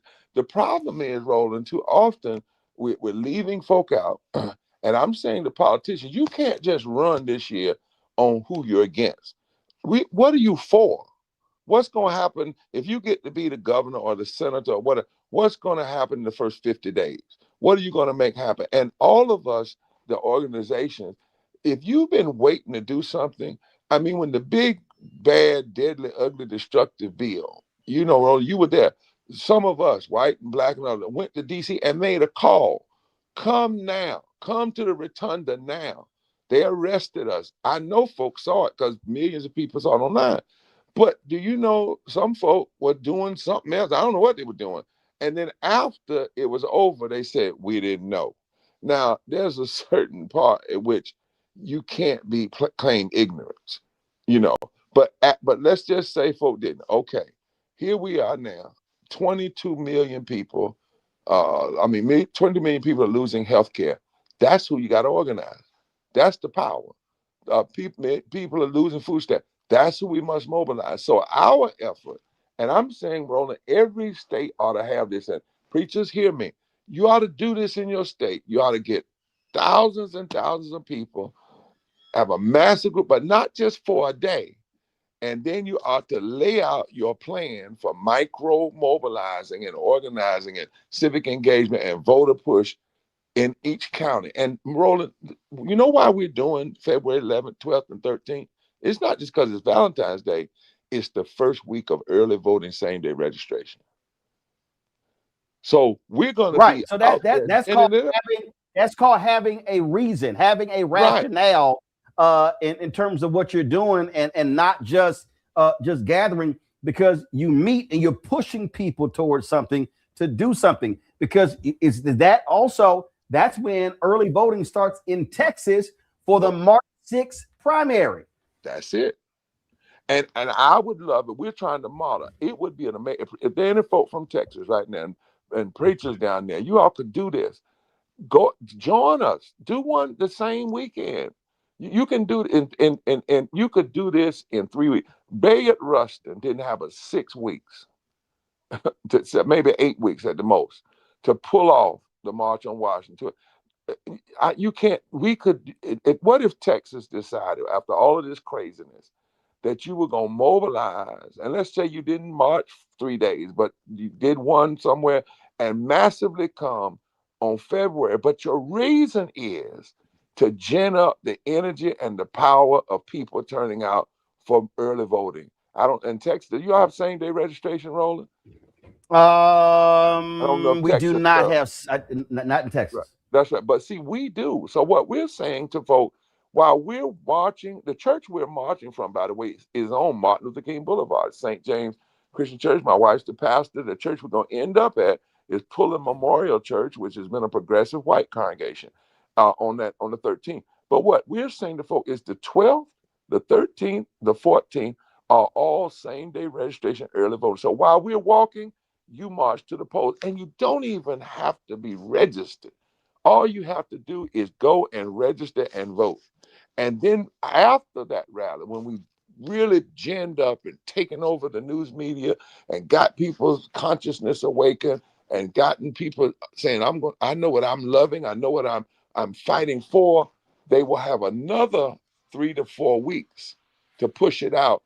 And we're going to break through so that the pundits are going to have to say, wait a minute, we normally don't get this kind of turnout in midterm elections. And that's when we start making a difference, when we start upsetting these calculations. To your point, I'm playing right now a video when we were with y'all in June. And it was very interesting. It's very interesting. Again, the whole point there. And this is the thing that still, to your point, would drive me crazy. Y'all invited so many other people. This was in June. The whole point was to build upon that, and y'all keep doing the work. And you can do all you can do is all you can do. But you got so many other folk who've been sitting on the sidelines and just sort of, and I guess they're gonna wake up come September and October.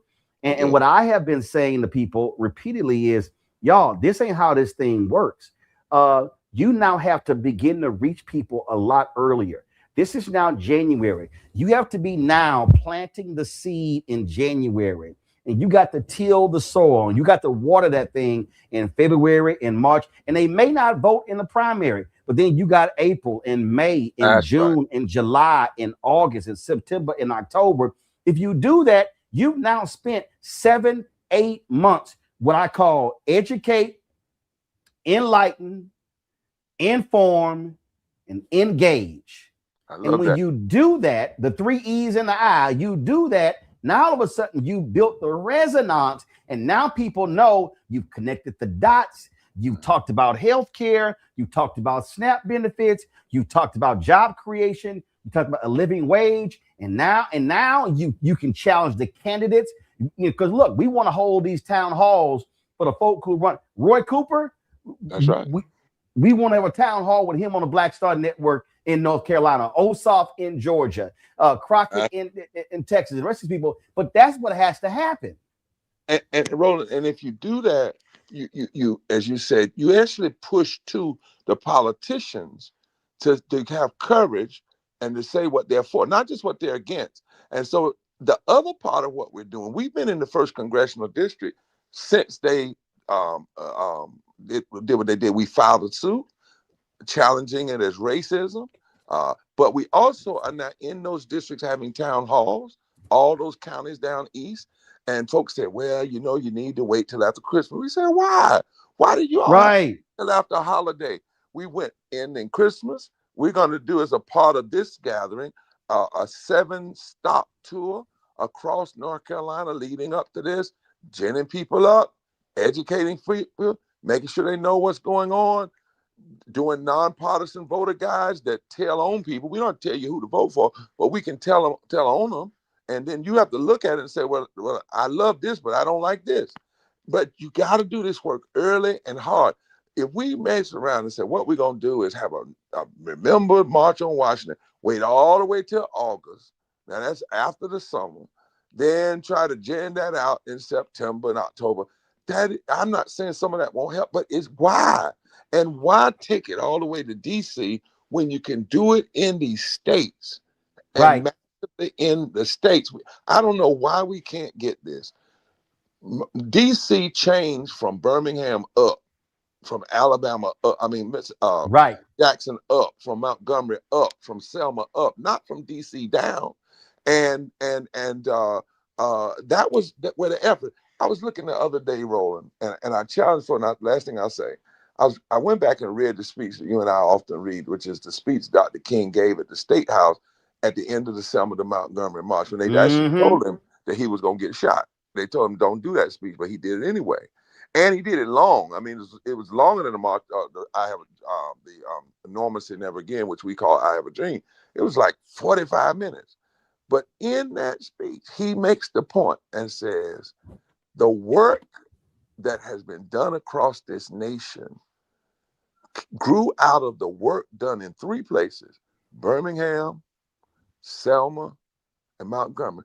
And I thought about that, Roland. Yes, the movement's known all across the world, but Doc's primary focus was Alabama and Georgia. Now he did. You see what I'm saying? He made sure that he did hard work. We often talk about Doc as a speaker, and we try to isolate him as an individual. But no. Go back. Birmingham, Montgomery, Selma, right? Without those three things he says in those speeches, they would not have built the models and the basis. And what other folk did was they picked up what they saw. So I'm saying to folk, you don't have to wait. Right now, take this model in North Carolina. What if a 50 or 100 pastors decide to do this in Texas and then in Georgia? Do your state and look at these numbers. If you gin up 10% of just black folk who didn't engage in the last election, and then gin up 10% of poor and low wage people that didn't engage around an election, you can flip almost any state, even these southern states, in particular in the large elections. Questions for my panel. Michael, you first. All right, Reverend William Barber, I think this is fantastic. And my question to you is, for some of the people who are with you in this movement now, they say, yes, brother, we get it, we're with you, but they didn't vote in November 2024 election. What are some of the driving issues that cause them to realize, okay, we have to be engaged now? What are some of the driving issues or the reasons that cause them to say, okay, we get it now? Well, let me say a couple of things. I'm glad you raised that question, because I just got out of a 3-hour session yesterday. You know, I'm like Roland, I'm a fact person, I'm a numbers person. So me too. We touched 11 million poor and low wage voters 3 times during the last election, a nonpartisan way, but in a very powerful way. We just had our statisticians and our meet with us, our team, to go over those numbers last week and then yesterday. And we found out that in the places where we were, and we know that they clicked on our text, or they played, because we sent people a video, a nonpartisan report card, and a text message, that there was no less than an 8% uptick among those folk who were infrequent voters. Now, part of the issue is, if we'd had more resources, we could have done it more, because the extremists are hitting their people 12 times. Right. See, there's been that we too often, and the voters we were going after, a lot of people, so-called progressive folk, they ignore them. That's one of the reasons people don't vote. We did a study and they said nobody talks to us. So you can reach them. Now, to your point though, we are in a moment now where people have been hit. Like, you remember that commercial when it says, "Thanks, I needed that." Remember you put on that? Great. Well, when these folk lost their health care and losing their SNAP, they're seeing more money put in ICE than put in public education. I mean, you start looking at this, there is a level of pain now that has people wide awake. Our job now is to connect that pain to their power and show them you don't have to be suffering like this. Doc, here's the statistic that is going to make somebody roll on your show cuss. and it's okay. The current Congress that we have in office right now is there because of a 7,000 vote margin in a time when 90 million people didn't vote. We have to start getting folk to understand that so they can own their power. Yep. They can own their power.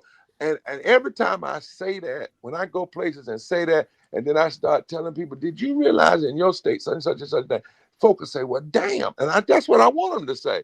I want them to understand all this nonsense about it doesn't make a difference.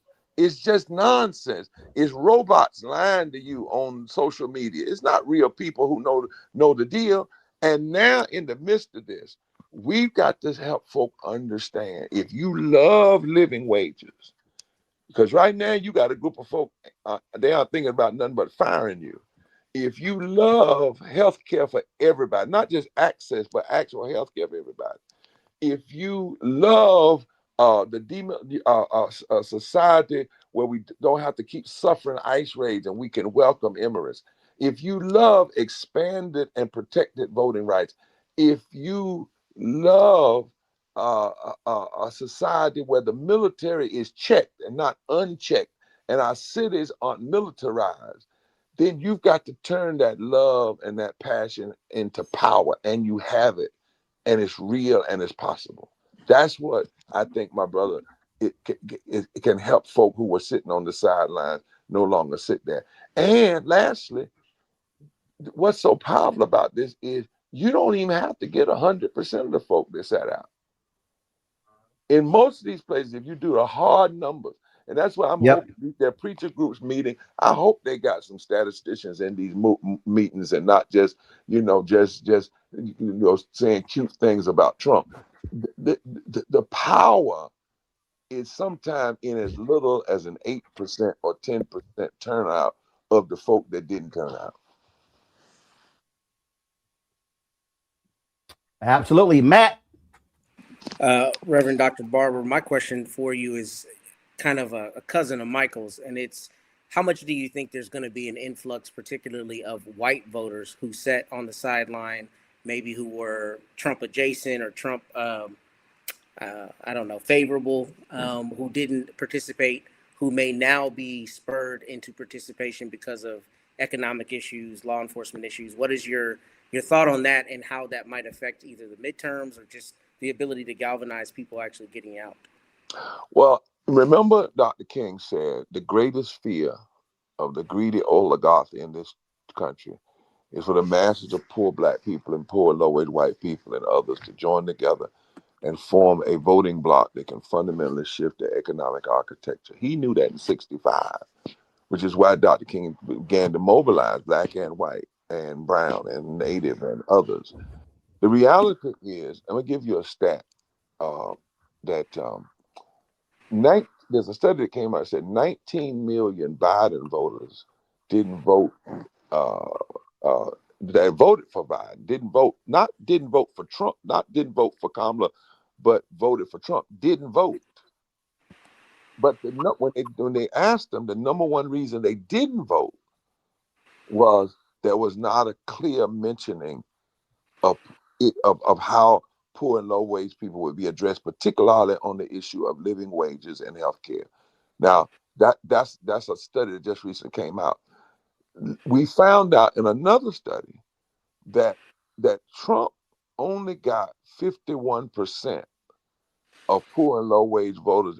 That means $50,000 a year in a family of four, regardless of their white, only 51%. But that was the first time he or any other Republican got 51% of that population. But we also know that we did not see a clear pitch, particularly to folk, whether they be white people in East Kentucky or black people in the Delta, with an economic message and a message that connects racism and economics. So my point is, I think that we're in a time when a lot of folk who did not vote, as you heard me say, in 2024, 1.7 million poor and low-wage people in North Carolina didn't vote. That's black, white, and whatnot. But now we've got 300,000 people who've lost their Medicaid and 300,000 who've lost their food stamp, those SNAP. If you connect that pain to this moment and people understand it, I think you're going to see a large number of folks. And the challenge for us in this moment, though, and I'll be very honest with you, is wherever we're meeting, I'm asking people to do a thorough look at the outcome from the last election. We also have to look at the fact that somewhere almost near 20% of black males voted for Trump. Yeah. That black vote went down in Georgia among women. We got to be honest about that too. So what we got to look at is how do we build this team that Martin knew was the very thing the oligarchs feared, and particularly how do we as black folk help build that? We don't build it with everybody, but if we build it with the right folk, we can fundamentally break through the Southern strategy. And lastly, remember what the Southern strategy said. It said we must make sure that blacks and whites never find themselves united in election. We must foster division at every turn. And in a book called A Time of Illusion, they said we might create a Frankenstein. If we do, we will lie. But in the meantime, positive polarization is the way we win. Now, if that's their strategy and has been for the last 50 years, then our strategy has to be the opposite. Thank you. Candace. Reverend Dr. Barber, in terms of where the people are to go and meet them and let them know the issues, to let them know the dates, where would you say those places are? Is it the church? Is it going door to door? Are there other ways that you are finding that the people that need to get to the polls can be reached? What are those doors that you might be opening that might be new, that folks might not think of in terms of how to get folks who haven't voted out to the box? Well, thank you so much for that question. If I might, as they say, take a scripture. When after the day of Pentecost, the people were told that this is how you organize people. You start in Jerusalem, you go to Judea, you go to Samaria, and then you go to the uttermost parts of the world. So let's just say I'm a church and we've got folk that's ready to go out and mobilize. First thing you do is make sure everybody in your church is mobilized. Don't let them folk lie to you. Don't think just because you got 20,000 folks sitting up on Sunday morning that they actually turn it out. You need to have a mobilization team right inside the congregation, right? Number one. Number two, draw a 5-mile circle around your church, that building where it sits, and make that your next target. And inside of that target, go to the communities closest to your church that represent poor and low wage voters, because the greatest potential for expanding the vote is among the 80 million poor and low wage voters. In the last couple of elections, 30 million of them didn't vote. And you heard me say the number one reason is no one talks to them. Number two, make sure you understand that you can't just preach a sermon on this.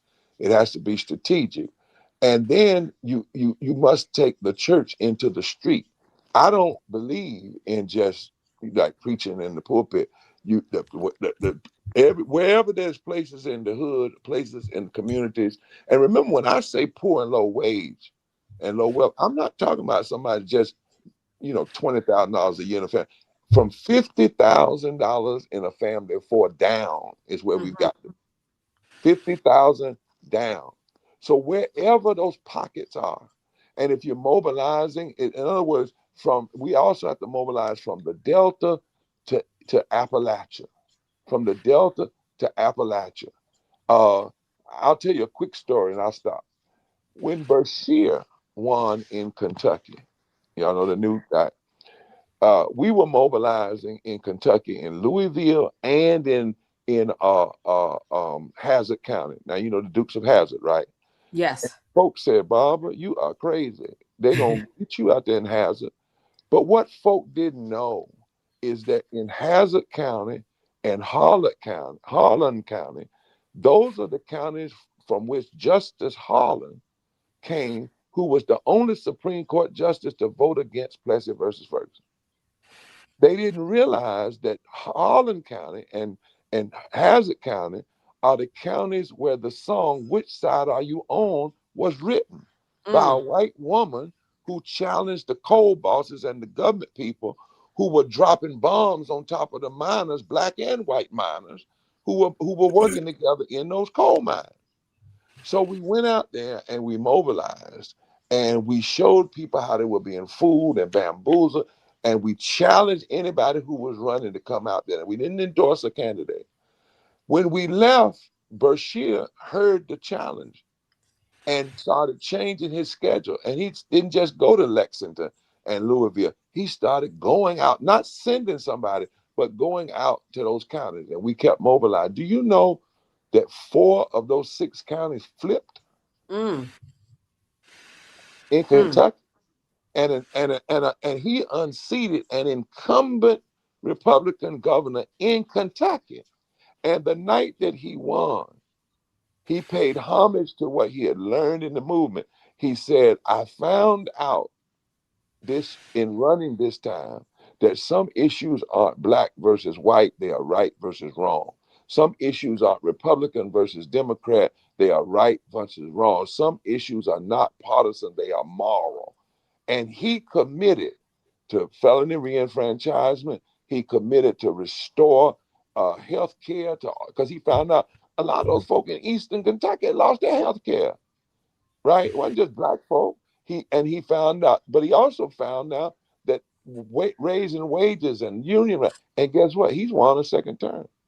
My point is, this can happen, but we have to, as you said, the way you do it is you've got to do a race and an economic mapping of your community. And that's where you go. And the target, when we talk about poor and low wage, is again, $50,000 and below in a family of 4. That's what we call poor and low wage. Thank you. And you can't do that unless you actually take the time and understand the data. You got to pull the data to understand what's going on. You can't just have these verbal conversations, anecdotal and stuff along those lines. And you got to, we talked about micro. You got to sit here and you got to say, all right, leaving this rally, collect the data on who's here. Now we're going to need folk to target not just county, city, neighborhood, blocks, streets, houses. It can't just be preachers. It can't just be preachers standing in the pulpit saying, I need y'all to go out and vote. No, the preachers need to be saying there's a 0.05, a 0.10, a 0.25 mile radius around the church, and we gonna knock on doors in our radius. That's how this thing is gonna happen. Because to your point, Trump is there because of 7,000 votes. They can lose if you mobilize 7, 10, 20, 30, 40,000 people, and that's just done one by one. That's micro to macro. You can't do macro to micro. No. And I want y'all to hear what Ramona and I are saying. The current Congress that is turning loose this president, most of what he's done, he could not have done it without the Congress, right? He could not have passed a big, deadly, ugly, destructive bill. He would not be able to do the tariffs. He would not have been able to have unchecked militarism. Mike Johnson is the speaker because of 7,000 votes in a time when 90 million people didn't vote. And what we should have is our best people. Cornell is one of them. I talk to Cornell all the time. Cecilia Lake is another who focus on these. And you can get it, as Rose said, all the way down to the block. And you target infrequent vote. In other words, these are people who vote, but for some reason they're infrequent. And if you target poor and low wage infrequent voters, up until last year, the majority of poor and low wage folk, when they voted, tend to vote progressive. Now, when you start getting over that 50,000, and you talk about those are the quote unquote whites, if you will, that tend to vote so extreme. Is those a little bit? But the reality is, and we blame poor folk for a lot of stuff. The reality is, most poor folk have stayed home, right? They don't vote because they say nobody talks to us, nobody comes to see us, nobody targets their ads to us. Think about it. When's the last time you've heard a presidential debate where the issue of poverty even got 5 minutes of discussion? Think about it, except on Roland Show, right? So the point is, the data tells us that those folk there's 83 million of them. 57 million voted in the last election. Some 30 million didn't. When we did our targeting, we said to our data folk, we want to reach 15 million, half of the infrequent, poor, and low-wage voters. And I'm gonna tell you, Roland, that what we found out yesterday, and the guy who talked to us and helped us go through the numbers, he said, Reverend Barber, the only reason that you all didn't have a more impact was resources, because you couldn't touch them as much. And he said, and the guy said, it's a shame that folks spent billions of dollars on these consultants and everybody else, and nobody, when they heard what the program you're doing, and this is nonpartisan, didn't at least say, we'll put enough money here so you can reach these folk 10 times. He said that the methodology is right. It's the funding. And we got to understand, everybody's not interested in all the people participating because it would shift the power. But if we say to folks, of all our talk, 7,000 votes in the Congress and who people voted for made the difference between whether or not you have who you have leading the Congress. That ought to be both frightening, but it also ought to be encouraging, because it tells us that winning now is whether or not we're going to intensify and embolden our voting power agitation. That's it. Folks, February 11th through the 14th, taking place in North Carolina, blackstarnetwork.com. Put the graphic up, please. Blackstarnetwork.com will be on the ground in support of this with Bishop William Barber, Repairs of the Breach Poor People's Campaign. And so again, if y'all can pull the graphic up, that'd be great. Again, this is taking place on February 11th through the 14th. We'll be running that promo video. We're going to have more details about this. But again, folks, what Bishop said, this is not just about North Carolina. You should be mobilizing, organizing in your state as well. Bishop, always a pleasure. Appreciate it. Take care. God bless. Forward together. Thanks a bunch. Going to a quick break. We come back. Headlines, Black Star Network headlines with Brittany Noble.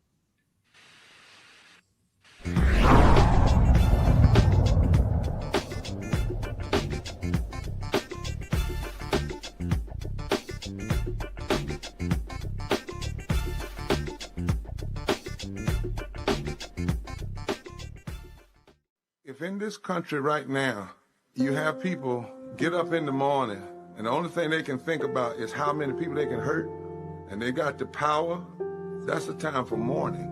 For better or worse, what makes America special, it's that legal system that's supposed to protect minorities from the tyranny of the majority. We are at a point of a moral emergency. We must raise a voice of outrage. We must raise a voice of compassion. And we must raise a voice of unity. We are not in a crisis of party versus party. We are in a crisis of civilization, a human rights crisis, and a crisis of democracy itself. And guess what? You've been chosen to make sure that those that would destroy, those that would hate, don't have the final say, and they don't ultimately win. Hey y'all, welcome to The Other Side of Change, only on the Black Star Network and hosted by myself, Bria Baker, and my good sis, Jamira Burley. We are just two millennial women tackling everything at the intersection of politics, gender, and pop culture. And we don't just settle for commentary. This is about solution-driven dialogue to get us to the world as it could be and not just as it is. Watch us on the Black Star Network, so tune in to The Other Side of Change.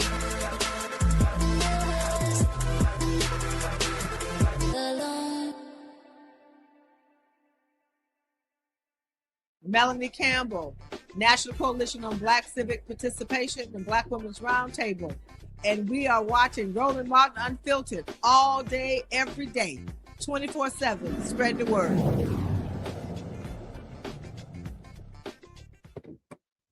Folks, time for Black Star Network headlines with Brittany Noble.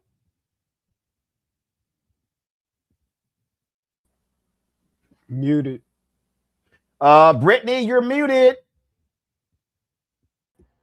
I apologize. I'm ready for headlines now. There we go. Federal prosecutors have initiated a new criminal investigation into New York Attorney General Letitia James. This comes after a grand jury previously declined to indict her twice on unrelated criminal charges. The new probe represents the latest effort by the Department of Justice to target one of President Trump's political adversaries. James pursued a civil fraud case against Trump after he left office. The focus of the current investigation is on financial transactions between James and her longtime hairdresser. A grand jury has charged James with defrauding a financial institution to secure a better interest rate on a property she purchased in Virginia. A federal judge has ruled that a federal prosecutor is unlawfully serving in upstate New York. Judge Lorna Schofield stated that the Department of Justice attempted to use shortcuts to keep acting U.S. Attorney John Sercone in office despite a 120-day limit for U.S. attorneys whose nominations have not been confirmed by the Senate. This ruling marks the fifth time the judge has determined that a top prosecutor appointed by Attorney General Pam Bondi was served unlawfully. Schofield issued the decision as part of a case brought by New York Attorney General Letitia James' office, which sought to challenge grand jury subpoenas that Sercone had served. Well, the Department of Justice's civil rights chief is scrolling through social media for anti-DEI targets.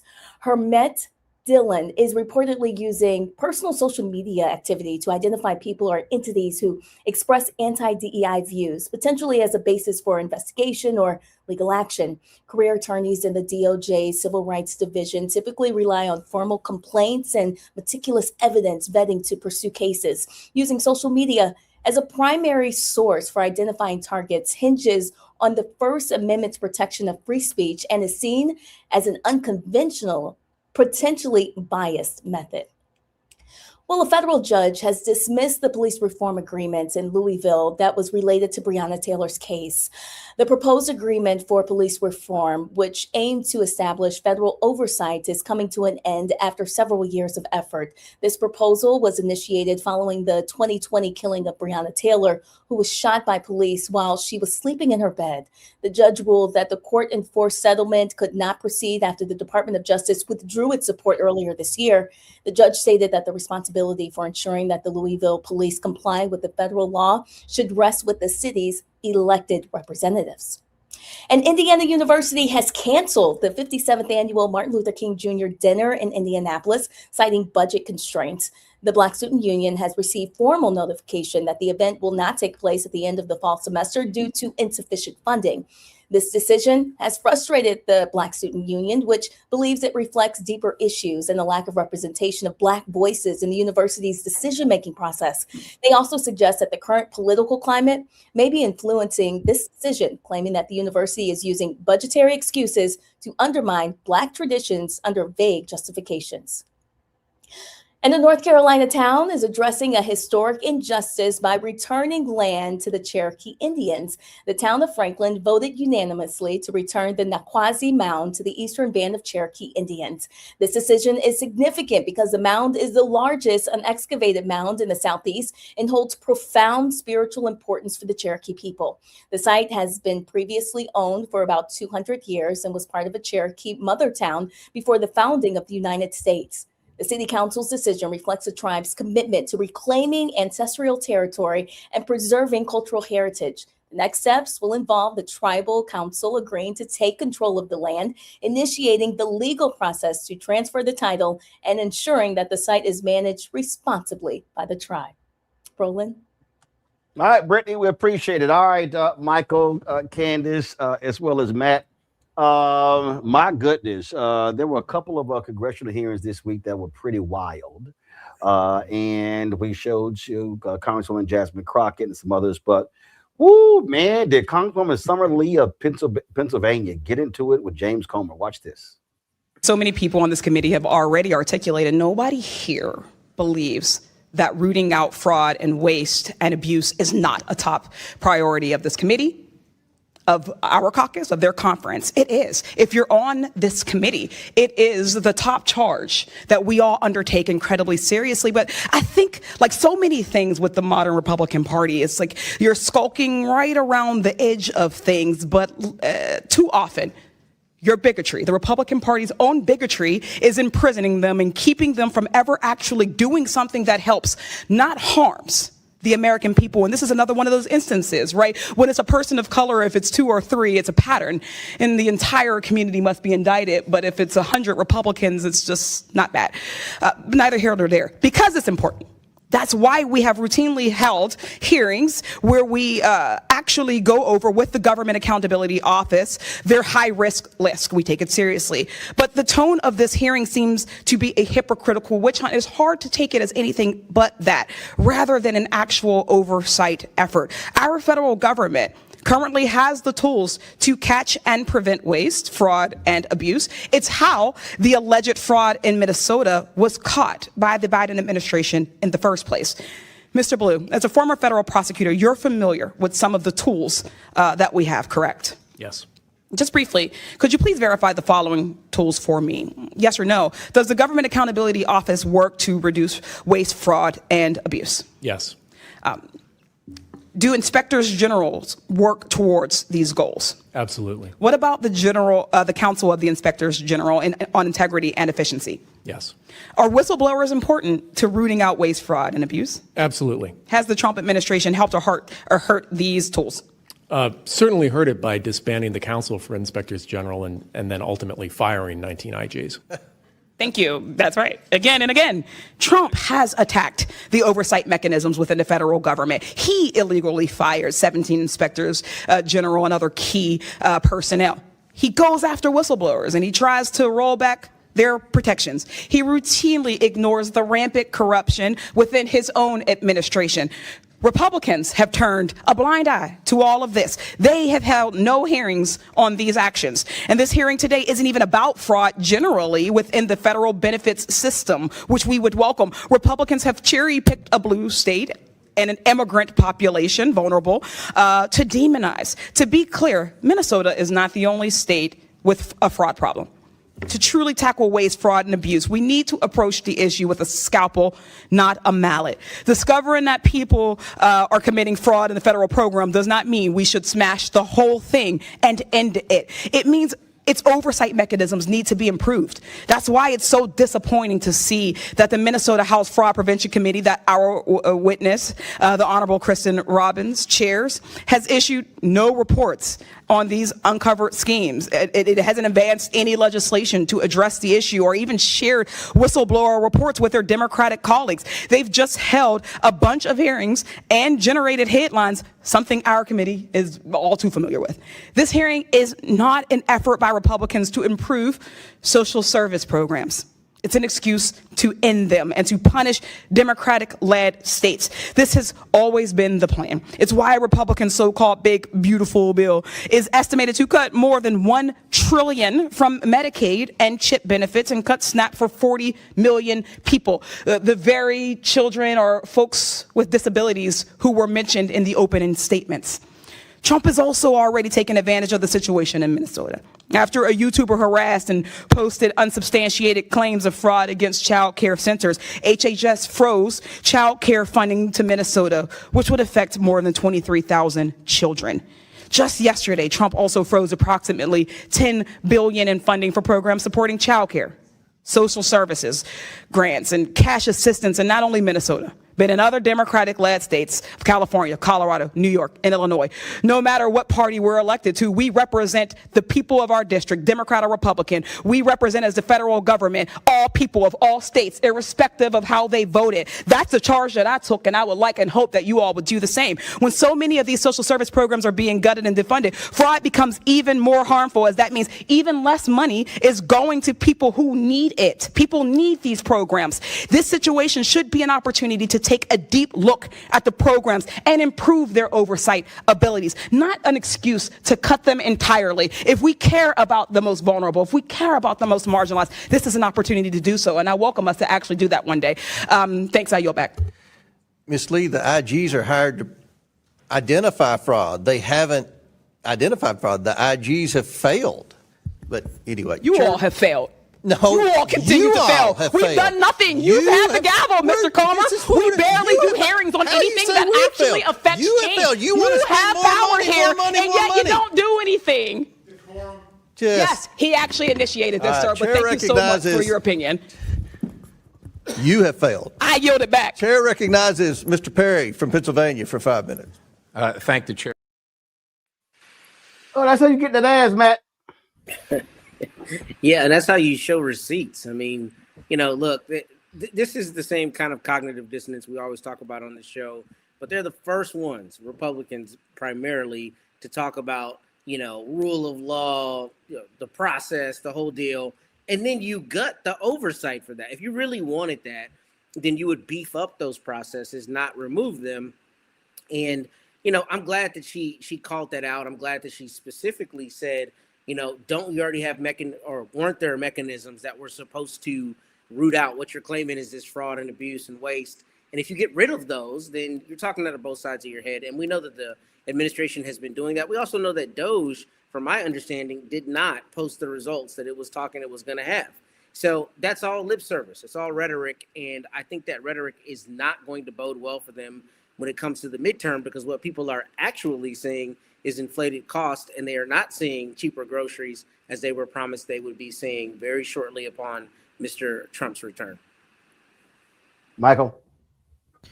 Yeah, Summer Lee exposed more of this nonsense coming from the Trump administration and coming from these feckless Republicans in a very unproductive 119th Congress. And this is an example. So you had Trump fired 17 inspector generals because criminals don't want oversight. That's what this is about. Criminals do not want oversight, and they want to remove those mechanisms that will be the guardrails that will investigate them. And it's also important to note that the prosecution of Somalis, like in Minnesota, when it came to the COVID-19 fraud and things like this, that began in 2022 under the Biden-Harris administration, under the Biden-Harris Department of Justice. Okay, so Comer doesn't want to mention that for some reason either. But this is the result of 7,000 votes, as Reverend William Barber said. The reason why Republicans are in control of all these committees, the reason why they're in control of the House of Representatives, is because of 7,000 votes, and out of however many million who voted in 2024. So this is what we have to change in 2026. These are consequential elections. Oh, they are indeed are. And so we'll see exactly how people want to operate when it comes to this. Gentlemen, we appreciate it. Thanks a lot. Matt, Michael, thank you so much. Oh, yes. By the way, Matt, I was waiting for you to congratulate Texas A&M winning the NCAA volleyball championship. I know, I think your parents' school, not yours, because you went to Howard. I think they lost in the semis at home. And so I didn't get to play us, but those things happen. So I just want to give you that shout out. Congrats on at least making it to the semifinals. Semifinals. No, I'm sorry. I'm sorry. You didn't make. Hold on, wait. I'm sorry. Hold on. I just messed up. Hold on. Let me factually correct myself. Y'all didn't make it to semifinals. You lost in the. You lost in the eight. We made it to the semis and won the national title. It's all good. You never should have done this. Didn't you? But that's nice. Congratulations on a decent season. But the best team in the SEC, as well as the national champions, or Yeah, Texas okay. A&M. All So right, all way to right, go. all So right, all right. Hey, Pull up the Roland. so graphic. we'll Pull up the we'll graphic. move What was on to that we'll Texas move on to A&M score? basketball next. Michael, go What was ahead. that Texas And A&M before we score? leave, I got to give a shout out to my brothers of Phi Beta Sigma Fraternity Incorporated. Happy Why? 112 Founders Day as well. Since you mentioned Howard University, founded January 9th, 1914. So we got to give a shout out to them, Blue Phi Go Mob, and shout out to my frat brother there in your control room, Terrell, as well. When is y'all Founders Day? January 9th, today. Oh, okay. You know it, Roland. Stop. No, playing. literally, I do not. You know literally, it. It's I do all not. over your Literally. timeline. You know it. Actually, you it's know not. it. I don't think there's absolutely nothing on my timeline about Phi Beta Sigma. You know it's Like, all over your like timeline. nothing. I have not seen jack on my timeline about Phi Beta Sigma. I mean, well, like, I know you're like, older than me. I think it's time for you to go get your eyes checked again. Like not now social media. And I'm on 12 social media. I ain't seen nothing on Instagram, fan base, TikTok, It's all Snapchat, over. Twitter, Facebook, YouTube, It's all over. Yeah. Stoppable, Spiel, LinkedIn. I'm on Facebook and Instagram. So it's that's all over cute. the place. That's 1.1 million on Facebook. The African History cute. Network is all over. Okay. You know, you That's may want cool. to get your eyes checked again, Roland. That's cute on y'all nice little day. But yeah, that's cute. That's cute. So congratulations on your cute day. All right. That is Thanks. Happy New Year. That is it for us. Y'all know the only thing that matters is December 4th, 1906. The rest of these people, whatever. All right, Matt, Michael, Candace, I thank y'all. Thank you so very much. All right, y'all, that's it for us. Hopefully I'll be back in the studio. We're doing a lot of great things, a lot of rewiring, change audio, video stuff, a lot of new things we're adding. And we're upgrading in a huge way. Those things are happening as we speak. And so we look forward to being back in the studio and showing you all the new things that we're doing. But if y'all want to support the work that we do, please do so. Listen, your contribution make it all possible for us to do the work that we do. And we stand with that. And so if you want to support us via Cash App, it's a Stripe QR code. You see it right here. The goal is to get 20,000 people on average contributing $50 each a year to support the work that we do. So that's for Cash App, also for credit cards. PayPal's R Martin Unfiltered, Venmo's RM Unfiltered, Zelle, Roland at RolandSMartin.com, Roland at RolandMartinUnfiltered.com. Make checks payable to Roland Martin Unfiltered, P.O. Box 57196, Washington, D.C. 20037-0196. You want to get download the Black Star Network app, Apple phone, Android phone, Apple TV, Android TV, Amazon Fire TV, Roku, and Samsung Smart TV. Also, if you want to get our Roland Martin Unfiltered Black Star Network swag, all you got to go to shopblackstarnetwork.com. Shopblackstarnetwork.com to get our swag. Again, t-shirts, hoodies, all that good stuff. Y'all were showing the wrong graphic. We should be showing the graphic with the swag. And so again, go to shopblackstarnetwork.com to support our Black-owned businesses.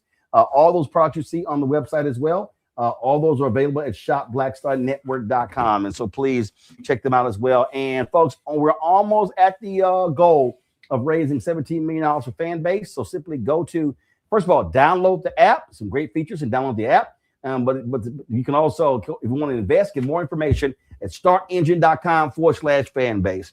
Every Friday, we end the show showing all the people who donated. We've got nearly 37,000 donors since we launched this show September 4th, 2018. We appreciate every single donor. And so although we could easily just say we're only going to show the donors in the past year, no, we show all of the donors who've contributed to our show. And so we're going to close the show out with that, folks. I'll see y'all on Monday right here, Roland Martin Unfiltered on the Black Star Network. Holla!